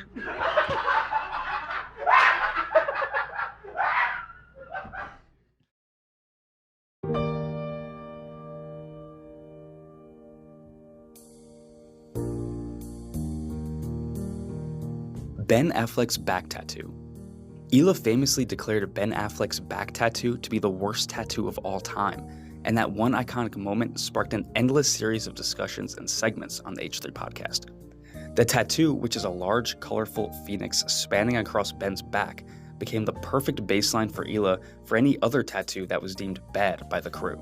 It really is awful. A story came out, and he lied about not having it. That's the big story. So yeah, he that was part of the calculation of why it was the worst.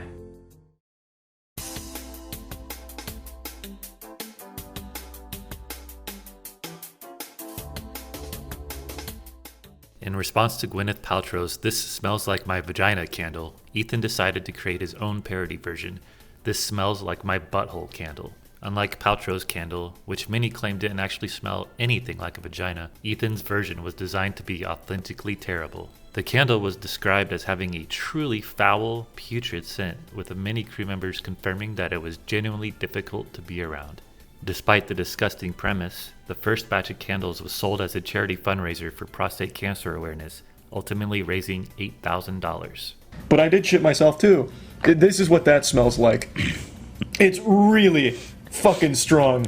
My compliments to the chef. I'm sure he had hundreds of flavor scientists working on this. We did, and in fact. Really concocted something evil in this candle. Yeah. My God. That is impressive.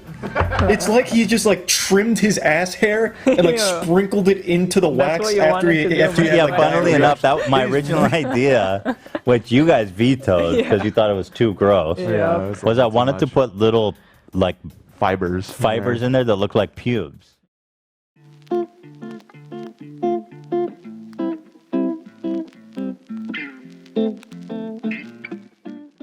Gerd Gang! Gerd Gang refers to a group of H3 fans who sympathize with Ethan's struggle with GERD, or gastroesophageal reflux disease. I need some more spray. My throat's tickling. Ethan has frequently mentioned his condition on the show, which causes stomach acid to flow back into the esophagus, leading to frequent coughing fits, something that has become a running gag within the community. Oh, I can't believe this. Ethan's sudden, random coughing during the podcast have become iconic and even unintentionally hilarious to viewers. Over time, fans began to rally behind Ethan and his condition.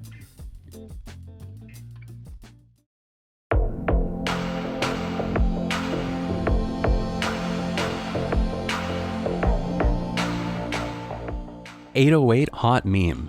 This is the phone number fans could use to call into the show, particularly during the early episodes of H3 TV, where fan call-ins were a regular segment. The number 808 Hot Meme became a recognizable part of the show, allowing listeners to engage directly with Ethan and the crew. However, the call-in segments were not very popular among the fans or the crew, so the call-ins were slowly phased out.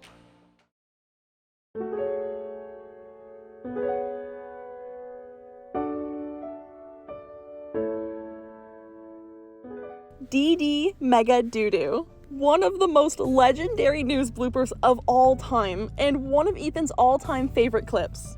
In the clip, a news anchor attempts to read Deirdre Meng...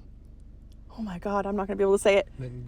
Mengudu. But instead completely butchers the pronunciation, accidentally saying...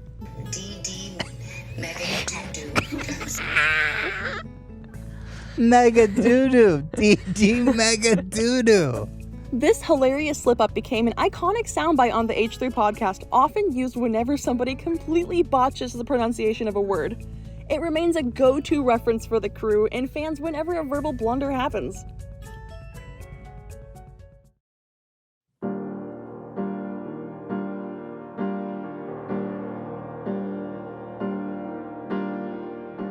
Swami was a former security guard for the H3 podcast studio who made a few on-camera appearances. Despite leaving the show years ago, he left a lasting impression on fans who still occasionally ask about him. Though little is known about his departure, his brief time on the podcast cemented him as a minor, yet memorable, figure in H3 lore.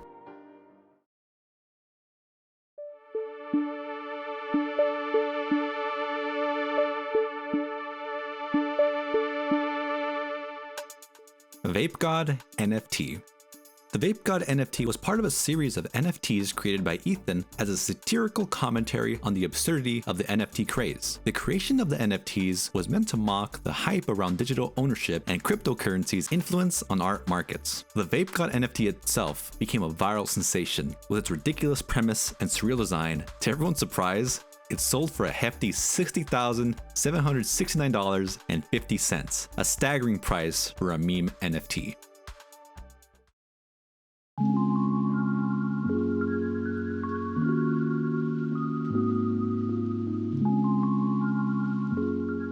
The Gatsby is a mobility scooter that Ethan Klein purchased as a loving homage to all the Mobility Mary and Mobility Scooter related clips frequently featured on the H3 podcast.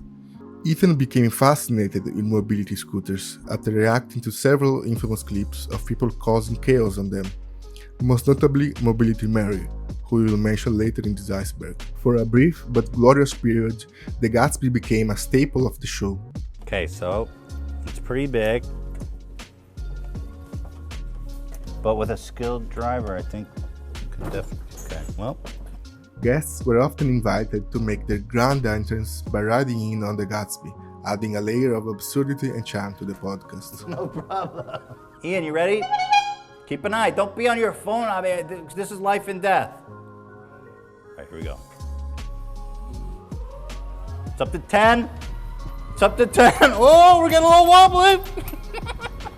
However, this beat was short-lived after the crew realized the potential danger of allowing guests to recklessly drive the scooter indoors. So without further ado, Bobby and Kayla, please enter. Yeah, right now. It's a disability Here we go. mobility. Oh! Oh my God.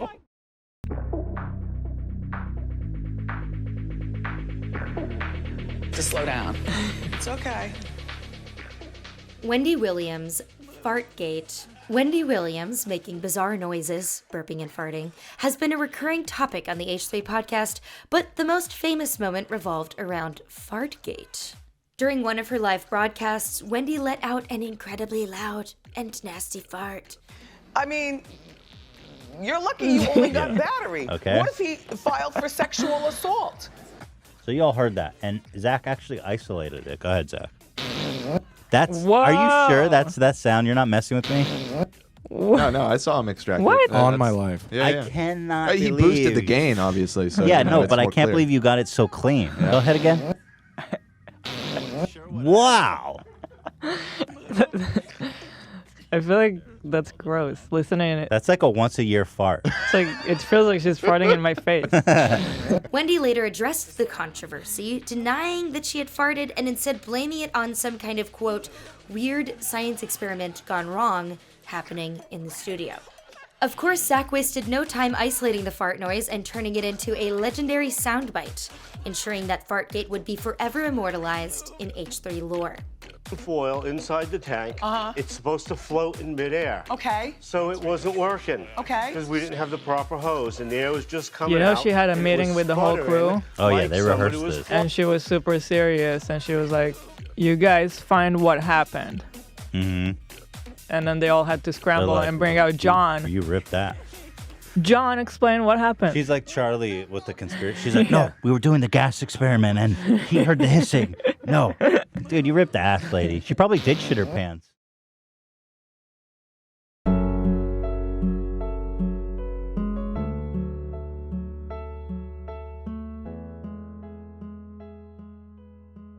Dan had hair. Yes, you read that right. Dan once had hair. In the early days of the podcast, Dan would occasionally appear on camera, and to everyone's surprise, he had a full head of hair. It's especially jarring now because Dan is known and loved as the Bald King, rocking his signature smooth, shiny head. The topic of Dan's hair has become a bit of a meme within the H3 universe. Whenever an old clip resurfaces showing Dan with hair, fans can't help but do a double take. The real reason behind Dan's baldness? Well, it's not really a mystery. Dan simply embraced a bald life.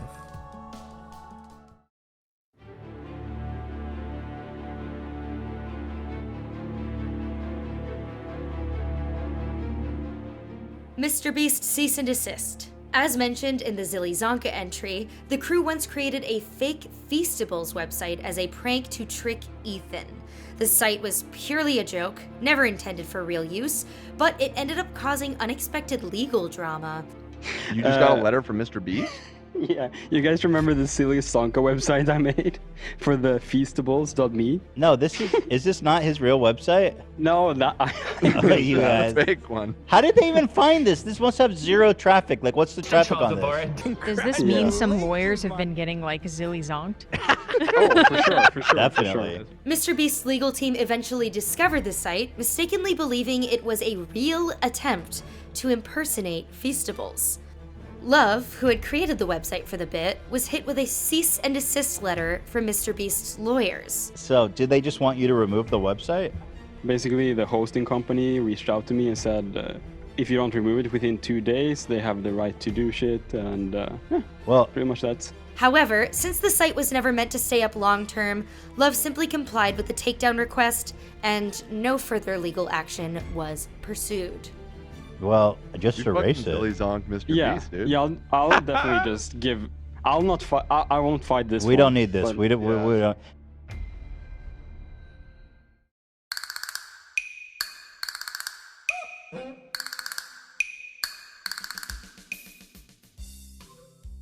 Mobility Mary. Mobility Mary was a notoriously obnoxious woman who rode around Santa Monica in her mobility scooter, often complaining and confronting pedestrians in an over-the-top manner. Go white. She's halfway across. Excuse me. There's someone blocking this. Go up there, man. There's someone blocking the curb with a wheelchair. I need to get out of the street. Come out the street. I can't until you move out of. Just come on and There's plenty of space. Get out of the street.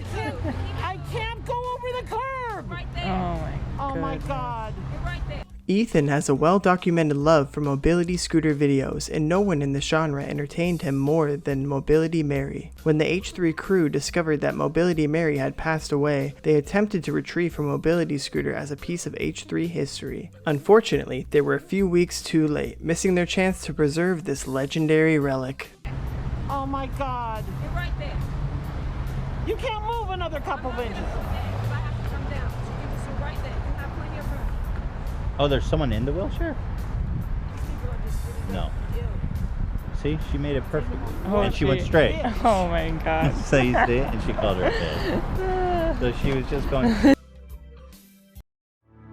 So let's just have a healing session here. Oh, I need to play this, right? Mm-hmm. Yeah. Okay, so here, guys. Take it away, bro. This is Barazzo. For those of you who don't know, he has a special ability. People pay for this. He's a guru from Croatia. Mm-hmm. He heals with his gaze. So let's just have a gazing session here today. Brazzo. Brazzo is a man known for his gaze of miracles, a therapeutic technique where he simply stares at people in silence, believing his gaze has the power to heal and bring comfort. At the start of the show, Brazzo's gaze was often used as a comedic device to set a calming and soothing tone before diving into the chaos of the podcast. Brazzo.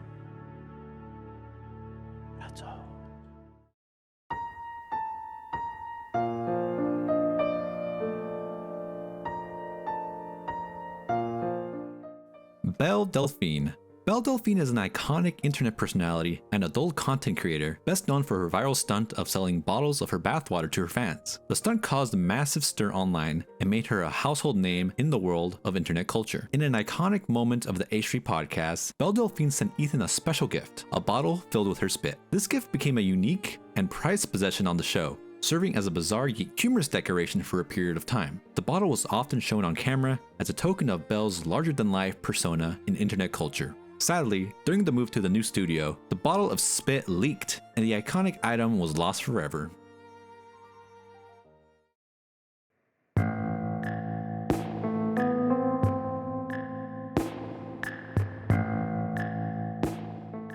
Ghost stories. In the early days of the H3 podcast, Ethan developed a bit of a tradition, asking guests if they had any ghost stories. It started off as a casual, almost throwaway question, but it quickly became a fan favorite segment. The catch? Ethan was extremely skeptical of anything supernatural. And our fans love it. So every time we are here, we say, hey, what's your best ghost story? Sometimes they don't have one. Sometimes they got a great one. I am expecting there's a lot of ghost discussioning to happen here. Yeah. I don't even remember how we started it. Why did we even ask it to begin with? Must have been from Austin. Oh. Post Malone is like a big ghost guy. When a guest would share their ghost story, Ethan would offer a more realistic explanation, or sometimes laugh at the ridiculousness of what's being said, but that's exactly what made it so entertaining. Ethan's disbelief contrasted hilariously with the guest's often sincere and spooky stories. The fans loved this dynamic, and began encouraging Ethan to keep asking about ghosts, even if it was seemingly out of place for the guest. Eventually, the ghost story question became a staple, always saved for the very end of the podcast. making it feel even more random and out of left field. Though it's been a while since ghost stories were regularly brought up, it remains a fond memory for longtime fans of the show, a quirky and unexpected piece of H3 podcast history. For me, I used to be skeptical. And then when I was 11, I was laying in my bed and I felt like fingers on my back, like one of these. And I heard happy birthday and I thought it was just my mom. So then Was it your birthday? Yeah. And I had like a really bad birthday and I was sad, whatever. So I thought it was just my mom. And then I turn over and there's nobody there. And I was like, whoa. So I run into my mom's room. And at the time, my mom's really religious. At the time, my mom's like, oh, honey, that was just your guardian angel. She knew you had a bad day or whatever. So at the time, I was like, okay, Mom, love the Bible, yeah. Later on in life, I'm like, wait a minute. That's fucked. That was a demon. That's something fucked up.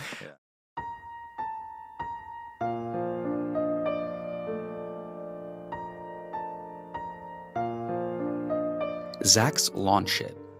Zach once shared a story about a time when he had to take a dump really badly while on his way to school. With no bathroom in sight and his desperation growing, Zach made the questionable decision to poop on someone's lawn. I've shat on some dude's lawn before.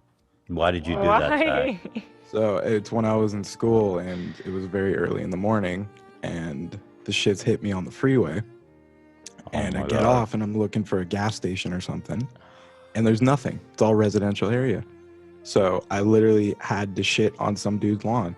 I had no choice. I tried shitting my pants in the car, but my body would just not let me. He's oddly proud of this moment, recounting the story with a sense of accomplishment.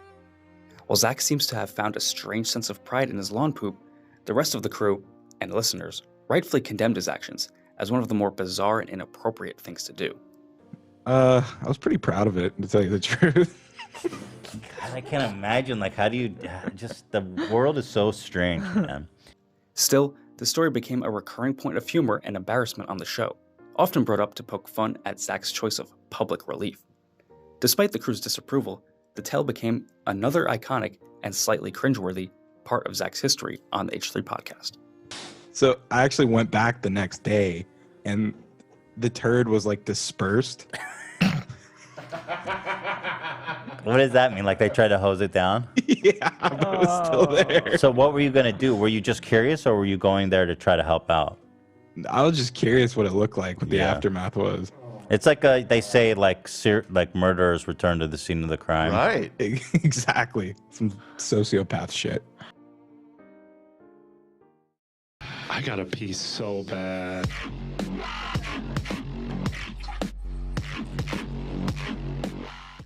I gotta pee so bad.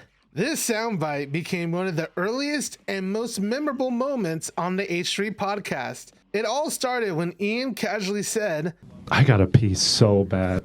The moment quickly became a classic soundbite and sparked a chain reaction.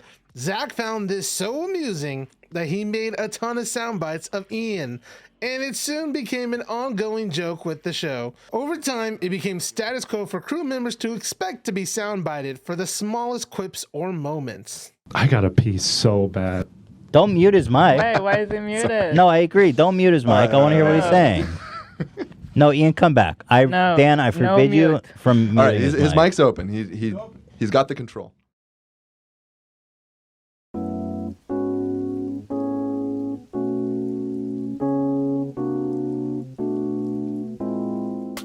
Inspired by The Howard Stern Show. It's no secret that the H3 podcast took heavy inspiration from The Howard Stern Show. Even their first studio was designed to resemble Stern's setup, and many of their segments follow a similar format, incorporating crew interactions, prank calls, sound bites, and in-depth interviews.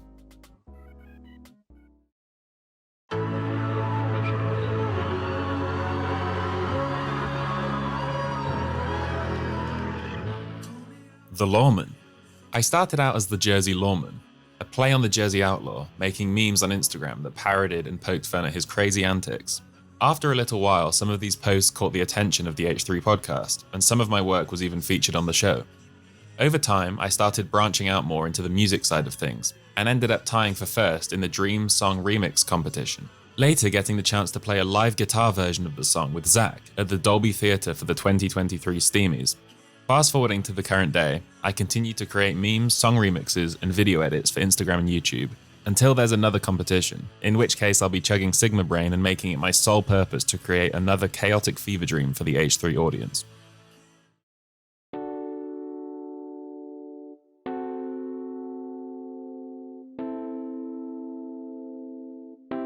Dr. Fidel deleted segment.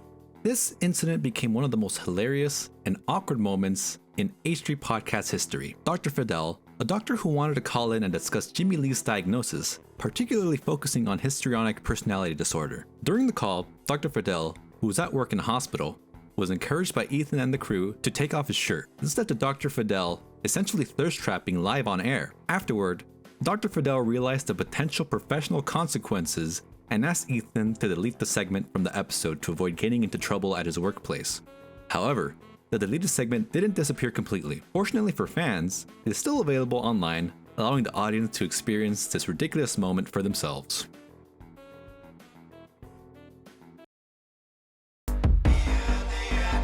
Can you leave and come back in?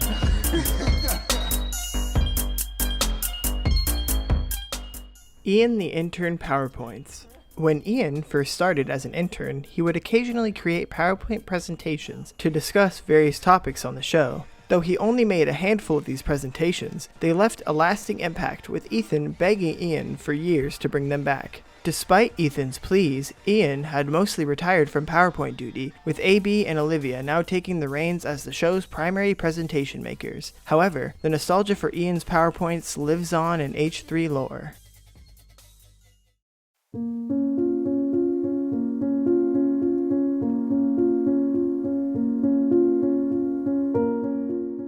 The Patrice Wilson countdown stream refers to a bizarre and tense moment during one of the H3 podcast live streams, which featured Post Malone as a guest. Patrice Wilson, known for his involvement with viral and often controversial videos like Friday by Rebecca Black, started a mysterious countdown stream that included H3H3 in the title. Ethan, Hila, and Post Malone were initially terrified, as they believed the stream could be leading to something ominous or even dangerous, possibly a prank or some kind of threat. The countdown was timed to create suspense and unease, and the trio became genuinely worried about what might unfold. However, when the countdown ended, it turned out to be a suicide prevention PSA, a message aimed at raising awareness about mental health and encouraging people who are struggling to reach out for help. While the ending was ultimately not as menacing as they feared, the stream created significant tension, as they had no idea what to expect during the countdown.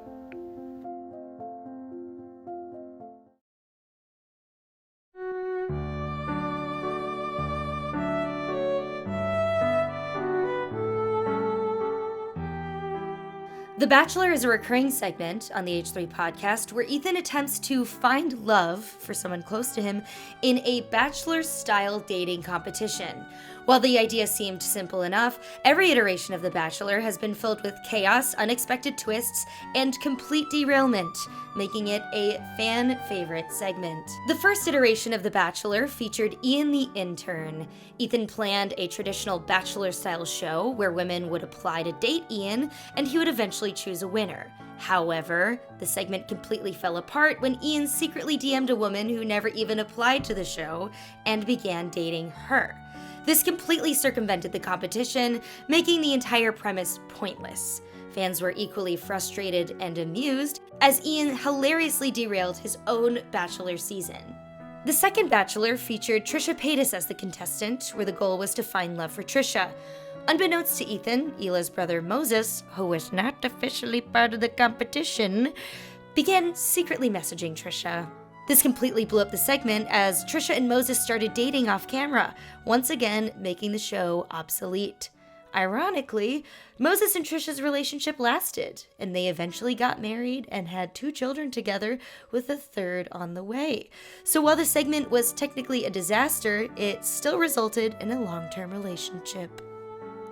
The third and final Bachelor featured Jeff Wittick, a YouTuber and former member of David Dobrik's Vlog Squad. Unlike the previous 2 participants, Jeff actually followed the game plan, didn't circumvent the process, and genuinely participated in the competition. However, Despite playing it by the rules, it was clear to viewers that Jeff wasn't taking it very seriously and likely had no real intention of pursuing a long-term relationship with the winner. Is that true? Is that true? Is that how viewers feel? Is that how most viewers feel? Didn't realize.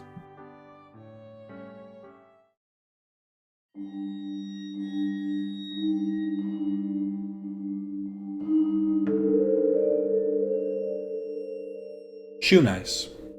Shoenice is a YouTuber known for his extreme eating and drinking challenges, often consuming large quantities of food, alcohol, and even inedible objects, all in a record time.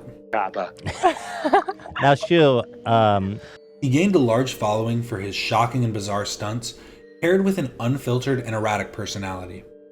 In the early days of the H3 podcast, Shoenice was a staple guest and consistent topic of discussion. Ethan and Hila were fascinated with his wild behavior and unhinged videos, which bordered on self-destructive. However, as time went on, Shoenice's behavior became increasingly strange, making interactions with him more and more uncomfortable. Can I walk away? Oh, yeah, I think so. So, do you need a wipe up or something, or are you good? I'm looking up. Yeah, you. I just want to cost my new headphones. One of the biggest issues Ethan faced with Shoenice was his obsession with the podcast. Shoenice began spamming the H3 comment section with hundreds of fake accounts, all praising Shoenice and demanding he be brought back on the show. This may be why he was angry. He said, "Fuckers don't even offer me $20 for a bag of weed. I know that coming slut got paid." Additionally, Shoenice would flood Ethan's email inbox with angry, rambling messages, some begging to come back on the show, while others were aggressive and bizarre. How many emails we've got just in the past? Let's see. About a month or so. But this, well, yeah, but if you look from the 10th, then you got 4 yesterday, and in this week alone, it looks like you got like 20. It was unclear how much of Shoenice's behavior was him trolling for attention, or he was genuinely in a downward spiral due to his alcohol abuse. Ethan eventually decided to cut ties with Shoenice, no longer wanting to engage with his erratic behavior, but this didn't stop Shoenice from continuing to spam the H3 podcast across various platforms. And Shoenice himself frequently accused Ethan of abandoning him. The whole ordeal became incredibly awkward, and to this day, Shoenice is rarely mentioned on the podcast, but longtime fans still remember the bizarre era of Shoenice and his desperate attempts to cling to the show.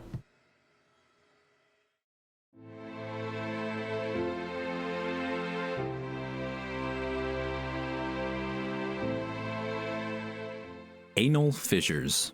Anal fissures was discussed on the show on H3 Podcast episode 153. Zach discussed the process of fixing the anal fissure, but it turned out to be fake news. Zach would apologize the next episode for getting this information wrong.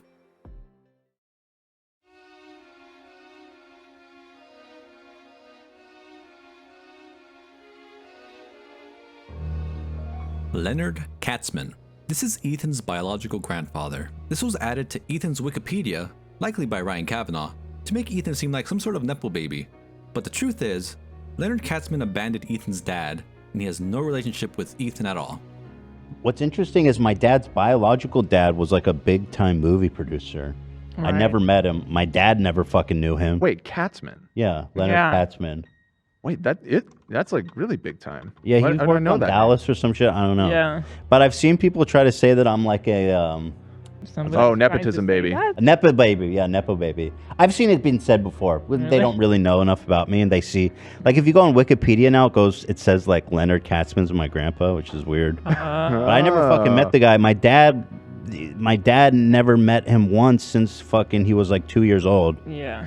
And it's funny that people go, "Oh yeah, you're a nepo baby." I don't fucking. I never. Wait, I don't even know what he looks like. I'm on his Wikipedia, and it talks about you on his See, Wikipedia page. That's fucking weird. I don't like that. I don't. That is the. It says oh, it's Gary yeah, Klein. Ethan Klein, grandson. It's like I don't even know what he looks like, my bro. God, that's Gary Klein. What? My crazy. dad has a page. It just links to H3. Yeah. So like that's super weird, you know. Yeah. And they lived in the same city. It was really fucking sad. I think I talked It's about sad, it. yeah. He lived in Malibu. He basically like started a new family. He never said and bye. Showed no interest in my dad. It was really sad. The guy's a fucking demon for that. Yeah. Oh, this is what he looks like. I've never seen him before. This is the first time I've ever seen what he looks like. Hi, Grandpa. That's so crazy. That's my biological grandpa. Huh. Interesting. Crazy. I've never seen his face.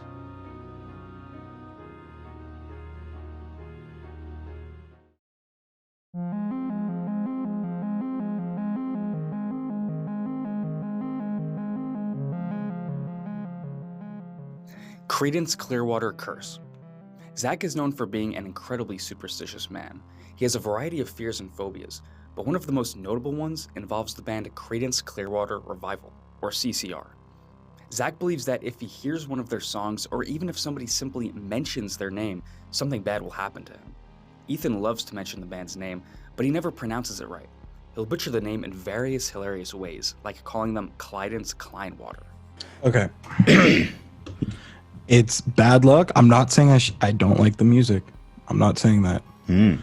It's every time it comes on, something bad happens. Huh. And you think I'm shitting? Okay, well, I'm wait. crazy. I'll disprove that. What you said. Nobody even knows what we're talking about. You gotta explain a little bit. Well, I'm not saying it. Well, we haven't explained yet because tell me bad things that happen when their music was on. Car accidents. Something bad happens to someone.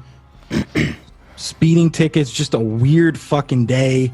Just like all spitting things ticket that is go. just a spitting. So there's a specific band, a very famous band that Zach feels is absolutely cursed, and he freaks out when I say it or play it or he hears it anywhere.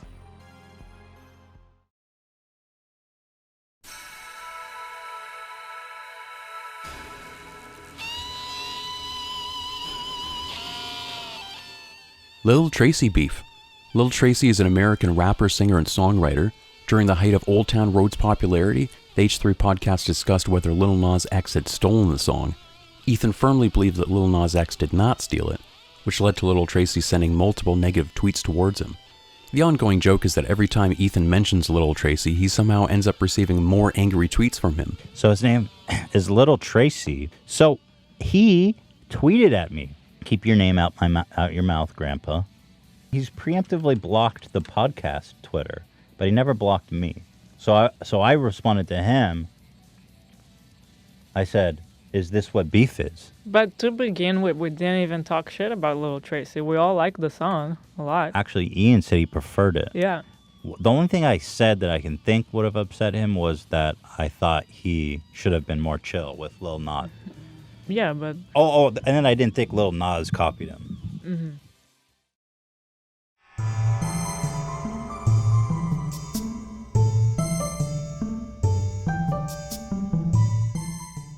So, before Ethan bought a bidet, he used to rely on baby wipes to clean himself after using the bathroom. He also had a habit of flushing paper towels down the toilet. Ethan eventually learned about fatbergs, which are large, solid masses of congealed grease and other waste that form in sewers, often blamed on things like baby wipes. While it's not necessarily true that baby wipes are the sole cause of fatbergs, the idea that Ethan was unknowingly destroying the city's sewer system with his baby wipes became a funny and recurring joke within the H3 community.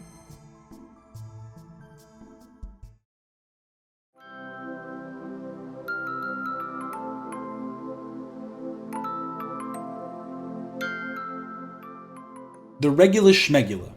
The Regular Schmegula is a hilarious and iconic moment from Ethan Bradbury, a YouTuber known for his social experiment prank video. Ethan and the crew often poked fun at Ethan Bradbury due to his over-the-top personality, strange phrasing, and hilariously absurd moments. Cheers! Cheers! Cheers! Who you kidding, huh? The Regular Schmegula moment came from one particular video where Ethan Bradbury was explaining his coffee preferences. In the video, Ethan Bradbury refers to black coffee made from raw coffee beans as the Regular Schmegula. We're on a mission today. We're in New York City, Brooklyn to be exact. We're trying to find the rawest of the raw. You guys will understand what that is in a few seconds. I'll show the clips of that. All right? Do we ever understand what that is? It's never really made clear what the rawest of the raw is. I understand what it is. Okay. So what he's talking about is raw coffee bean. So he's looking for, because I've been following him on Instagram and his Insta stories and everything, he's always showing him blending raw coffee bean. So now he's on a kick where he doesn't believe in getting like pre-ground or pre-processed. So he puts the raw coffee bean in a blender and then he puts it straight into the coffee machine. So that's why he calls it the rawest of the raw. Okay. Wow. Yeah. I didn't know you did all that I'm research. telling you, I'm not. Come on, He's it's not the fucking regular. around. This is the And regular. so what they call it, I think it's a joke amongst themselves. I love that Ethan. This video is so not explained, and they have this whole code of talking with each other where they go. They just act like they're Italian mobsters. I don't know why they're obsessed with that. Who you kidding, man? Yeah. His odd pronunciation and unnecessary flair for describing basic black coffee made the moment funny and memorable. The original video also contained a ton of other silly moments and memorable quotes. The manager's on the phone with the police.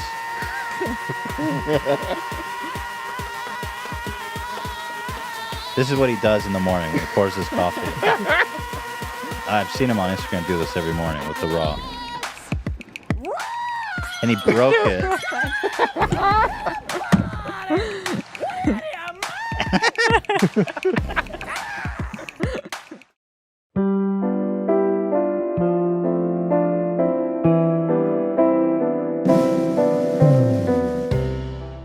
Goof Gang. This is the H3 podcast's unofficial version of the Howard Stern Whack Pack. While Goof Gang was never officially established, it refers to a collection of eccentric and memorable characters frequently featured or discussed on the show. If the Goof Gang were real, it would likely include personalities such as Shoenice, Kyle the Cougar Champ, and Skippy the Virgin, who have become fan favorite oddballs in the H3 universe. If we're talking about Whack Pack, Howard Stern Whack Pack that we want to build of our own, Shoenice is like the Beetlejuice. I've summoned the spirit of Shoutout. Come back into the comments. Give us a way to contact you. I want you to be part of this show, Shoutout. I think you have what it takes to be the first official member of the H3 Goof Gang.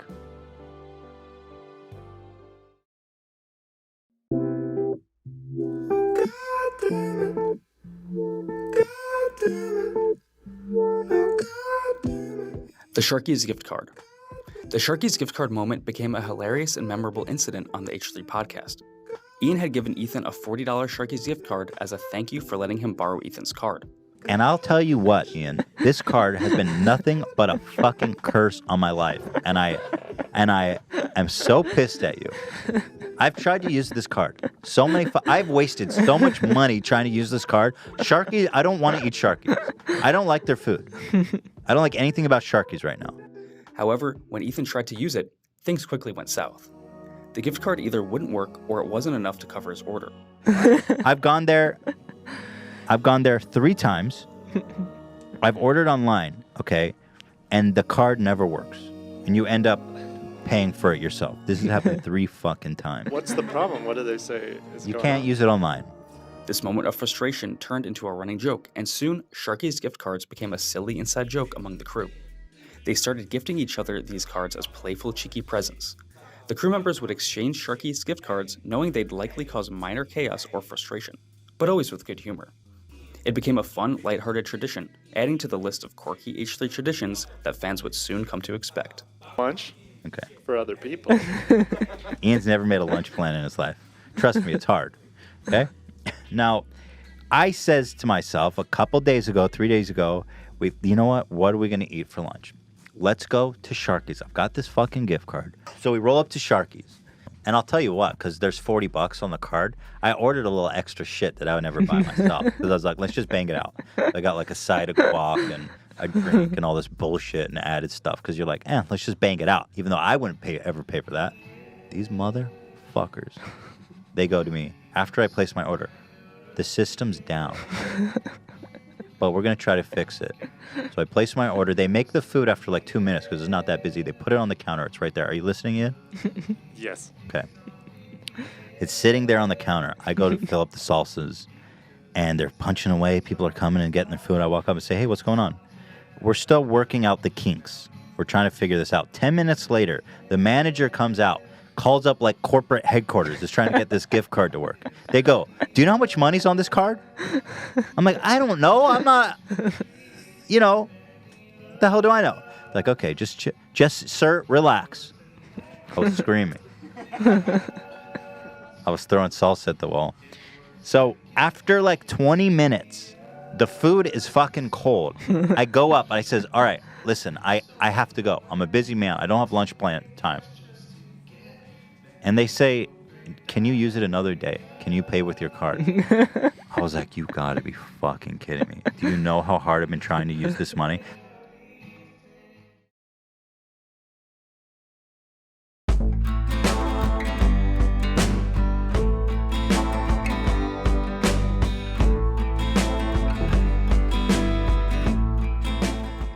Blocked on Twitter by OJ Simpson.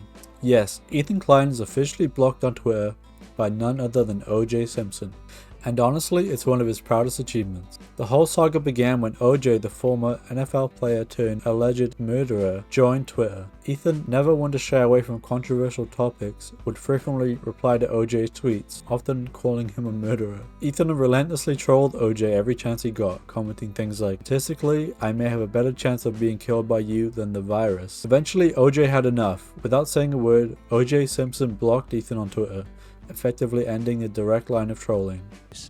So statistically, he is more deadly to me than the virus. I thought it was a valid observation to make. And OJ blocked me. So there you go. I achieved the impossible. And OJ Simpson, I'm on his kill list now.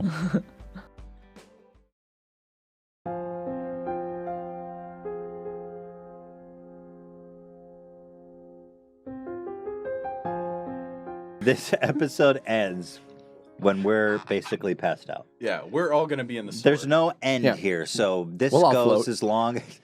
Right. Thank you. This all goes as long as you guys are willing to buddy. hang through this. The Drunk Stream.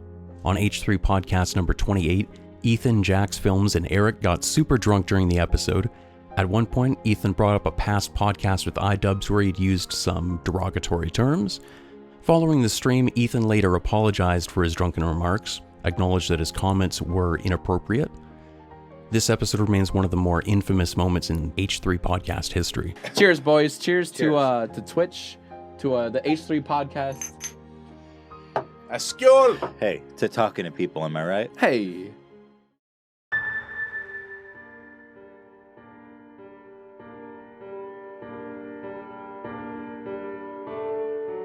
Bert Kreischer Lost Episode. The Bert Kreischer Lost Episode refers to an early, never-aired episode of the H3 podcast that featured comedian Bert Kreischer as a guest. This episode was recorded very early on in the podcast's history, with Hila stating it may have been the first podcast ever recorded on their original set. Bert the Machine Kreischer, a popular comedian known for his wild storytelling and party animal mentality, was invited onto the show. However, the episode never made it to air because the footage was mysteriously corrupted.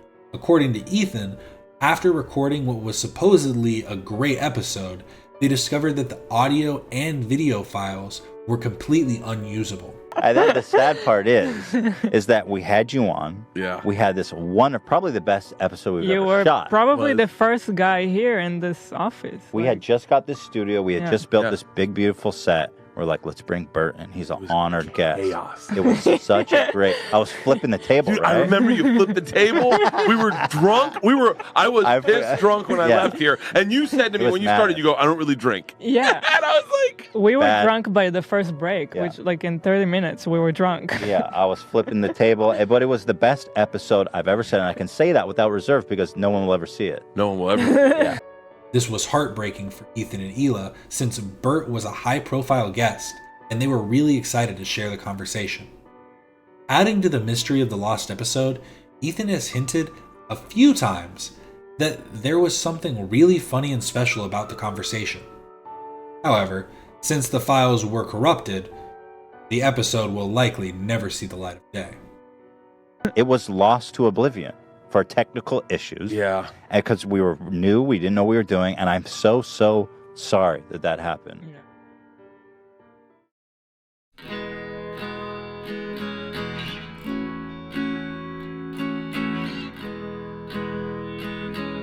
Tall Skeleton. Tall Skeleton is a content creator best known for his H3 video essay and his high quality H3 memes he creates during the show. He was also a semi-finalist for the annual green screen competition of 2024, losing to Jorel. He also made the KETH 101 corner stingers and the breaking news graphic.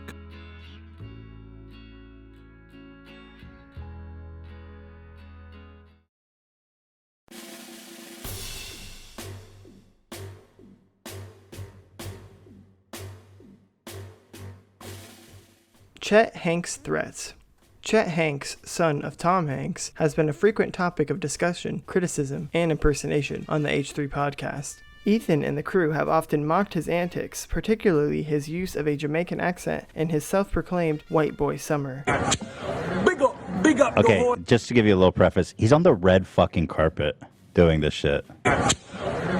Big up the whole island massive. It's your boy Chetna coming straight from the Golden Globes, you want saying? Me father Tom Hanks presenting in a what soon forward come. Big up, tune in. Wagwan, big up to the island. Which island is that, Chet? You're from you're from Catalina. Yeah, exactly. Big up to the island, man. Catalina. Chet eventually became frustrated with the podcast's coverage of him, leading to him sending threats to Ethan via DMs. This escalated the tension between them, turning Chet Hanks into a memorable antagonist in H3 lore. So Chet messaged me, I look forward to running into you one day. And I just said this, just being belligerent and just fucking with him. I said, what are you going to do about it, pussy? Oh, is that the screenshot? And then I felt bad. I didn't want him to think I was actually trying to fight him. So I said, just kidding, I love you, Chat. And then so he responded, and this actually just came through the other day, so he's still mad at me. He said, when I see you, keep that same energy. And my response isn't in here, but I said, not very white boy summer of you, Chat. And he didn't respond, so. It'd be so great if he came on the show. I don't know, I was toying with the idea of getting him all riled up, thinking I wanted to fight him. But really, Chat, what are you going to do about it? You really going to attack me if you see me on the streets? Daddy Hanks wouldn't be happy about that.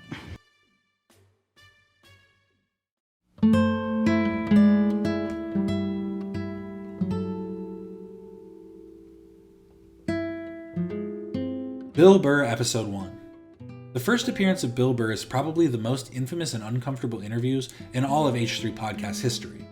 Ethan was extremely excited to have Bill Burr, one of his favorite comedians of all time, as a guest on the podcast. The guest, of course, the great Bill Burr, is here today. I don't know about great. Give me somewhere the to greatest. go. Oh, the yeah. greatest. The greatest guy sitting across from you right now. I know. Given Bill's legendary status in the comedy world, Ethan was hoping for a fun, lighthearted conversation. However, what unfolded was something far different. All right, well, you're talking to a nervous guy. I'm so neurotic. I am nervous. I'm nervous right now. Okay. Very nervous. I don't think that's going to help. How do you, was there ever, no, trust me, I'm on edge. Was there a point seem though? relaxed. Thank you. God, okay, keep it together. Right from the start, Bill Burr seemed cold and disinterested. He constantly interrupted Ethan, dismissed his questions, and made subtle jabs that made Ethan visibly uncomfortable. With the greatest Bill Burr. Oh, I do mean that, by the way. I know it makes you uncomfortable. It but, does. Yeah. One great was bad enough. Does it? But Bill's signature dry, no-nonsense humor clashed with Ethan's more casual vibe, creating an awkward tension throughout the episode. It seems like you're in love with your daughter, hearing you talk about her on the podcast. Jesus Christ. Well, you're pretty perceptive. You think you care about your own child. Listen, more than that, okay? Because again, you're this character. To some, it felt like Bill Burr had no interest in being there and was intentionally making things difficult for you. All right. I don't know why that got so flat on my part. Tell me about all things comedy. I don't know. You see, I'm nervous. I'm sweating here. I'm just going to let you sit. I know you are. You don't have to save me. You got to push through to the other side. No, I know, but you don't have to save me. Look at you. You're all sweaty. You're touching Illick. Dude, if you were a reliever if you were a reliever on the other team, I'd have come out and check you for Vaseline or something. You touched your hair and your brill a little too many times. He's doctoring the ball. However, in retrospect, the episode really wasn't as bad as people made it out to be. Bill Burr simply has a rough, no-nonsense demeanor that clashes with soft, casual interview styles. Additionally, Ethan has improved dramatically as an interviewer since then, but the infamy of the first Bill Burr interview still looms over the show, and fans occasionally bring it up whenever discussing cringeworthy podcast moments. Did you? Well, it sounds like it was stressful, but not suicidal. Yeah. Obviously. Yeah, he never killed himself. Yeah, he. If that's what you're asking. Nobody killed themselves. Yeah. Is this the Oprah part where you're going to try to get me to cry? Yeah. Well, I got nothing. He to work thought with. about it one night. Yeah. And, regardless of how it seems to anyone looking back, the experience was so humiliating for Ethan at the time that he later revealed that he started taking antidepressants that same night. He felt deeply embarrassed, and the backlash from viewers didn't help. Many critics and trolls used this episode as proof that Ethan was a terrible interviewer, with countless compilations of awkward moments surfacing online. For a long time, this interview haunted Ethan. Interestingly, Bill Burr eventually returned for a second interview, and it went significantly better.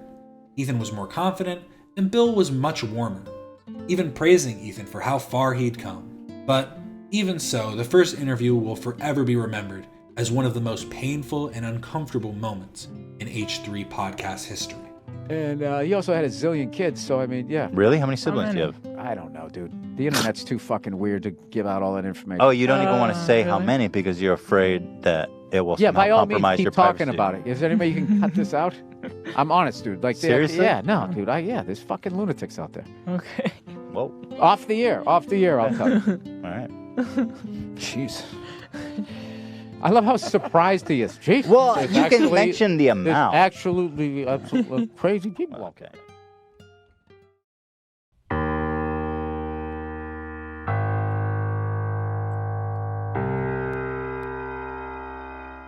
Trailer lawsuit, lost episode. There's a lost episode of the H3 podcast that never saw the light of day, all thanks to the Trailer lawsuit. Back when the legal drama was still fresh, Ethan played it extra safe, making sure not to stir up any trouble that could come back to bite him. Now, that episode is long gone, probably deleted for good. Fans have speculated what was said, what went down, and whether it'll ever resurface.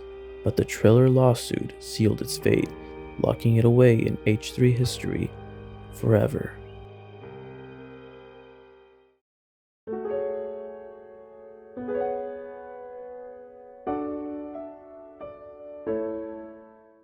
The wildcard identity. As discussed earlier, during the Ian season of The Bachelor, Ian received DMs from someone who did not make it into the Bachelor game. For a while, they called this person the wildcard. She was later revealed to be Sam. Wait, so who's Sam? You're Sam. Oh my God, what is wrong? Wait, hold on. I need a minute to recover.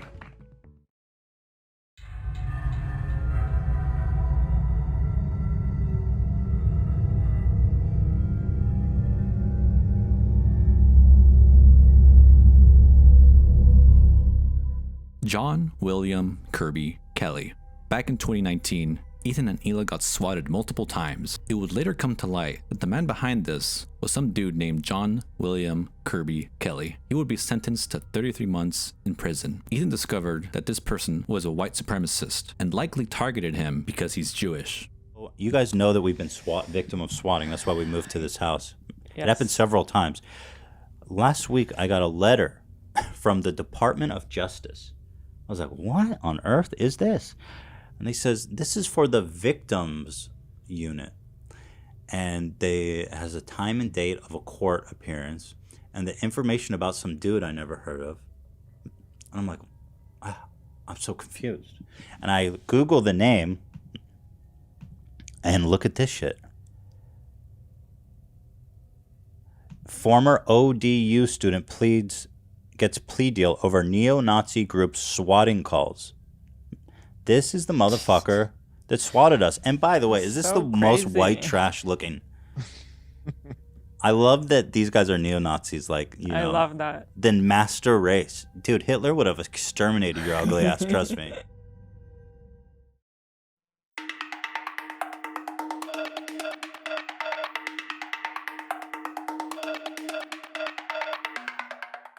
Cody Padrino. Cody Padrino, a co-host on Jeff Wittick's podcast, Jeff FM, became a focal point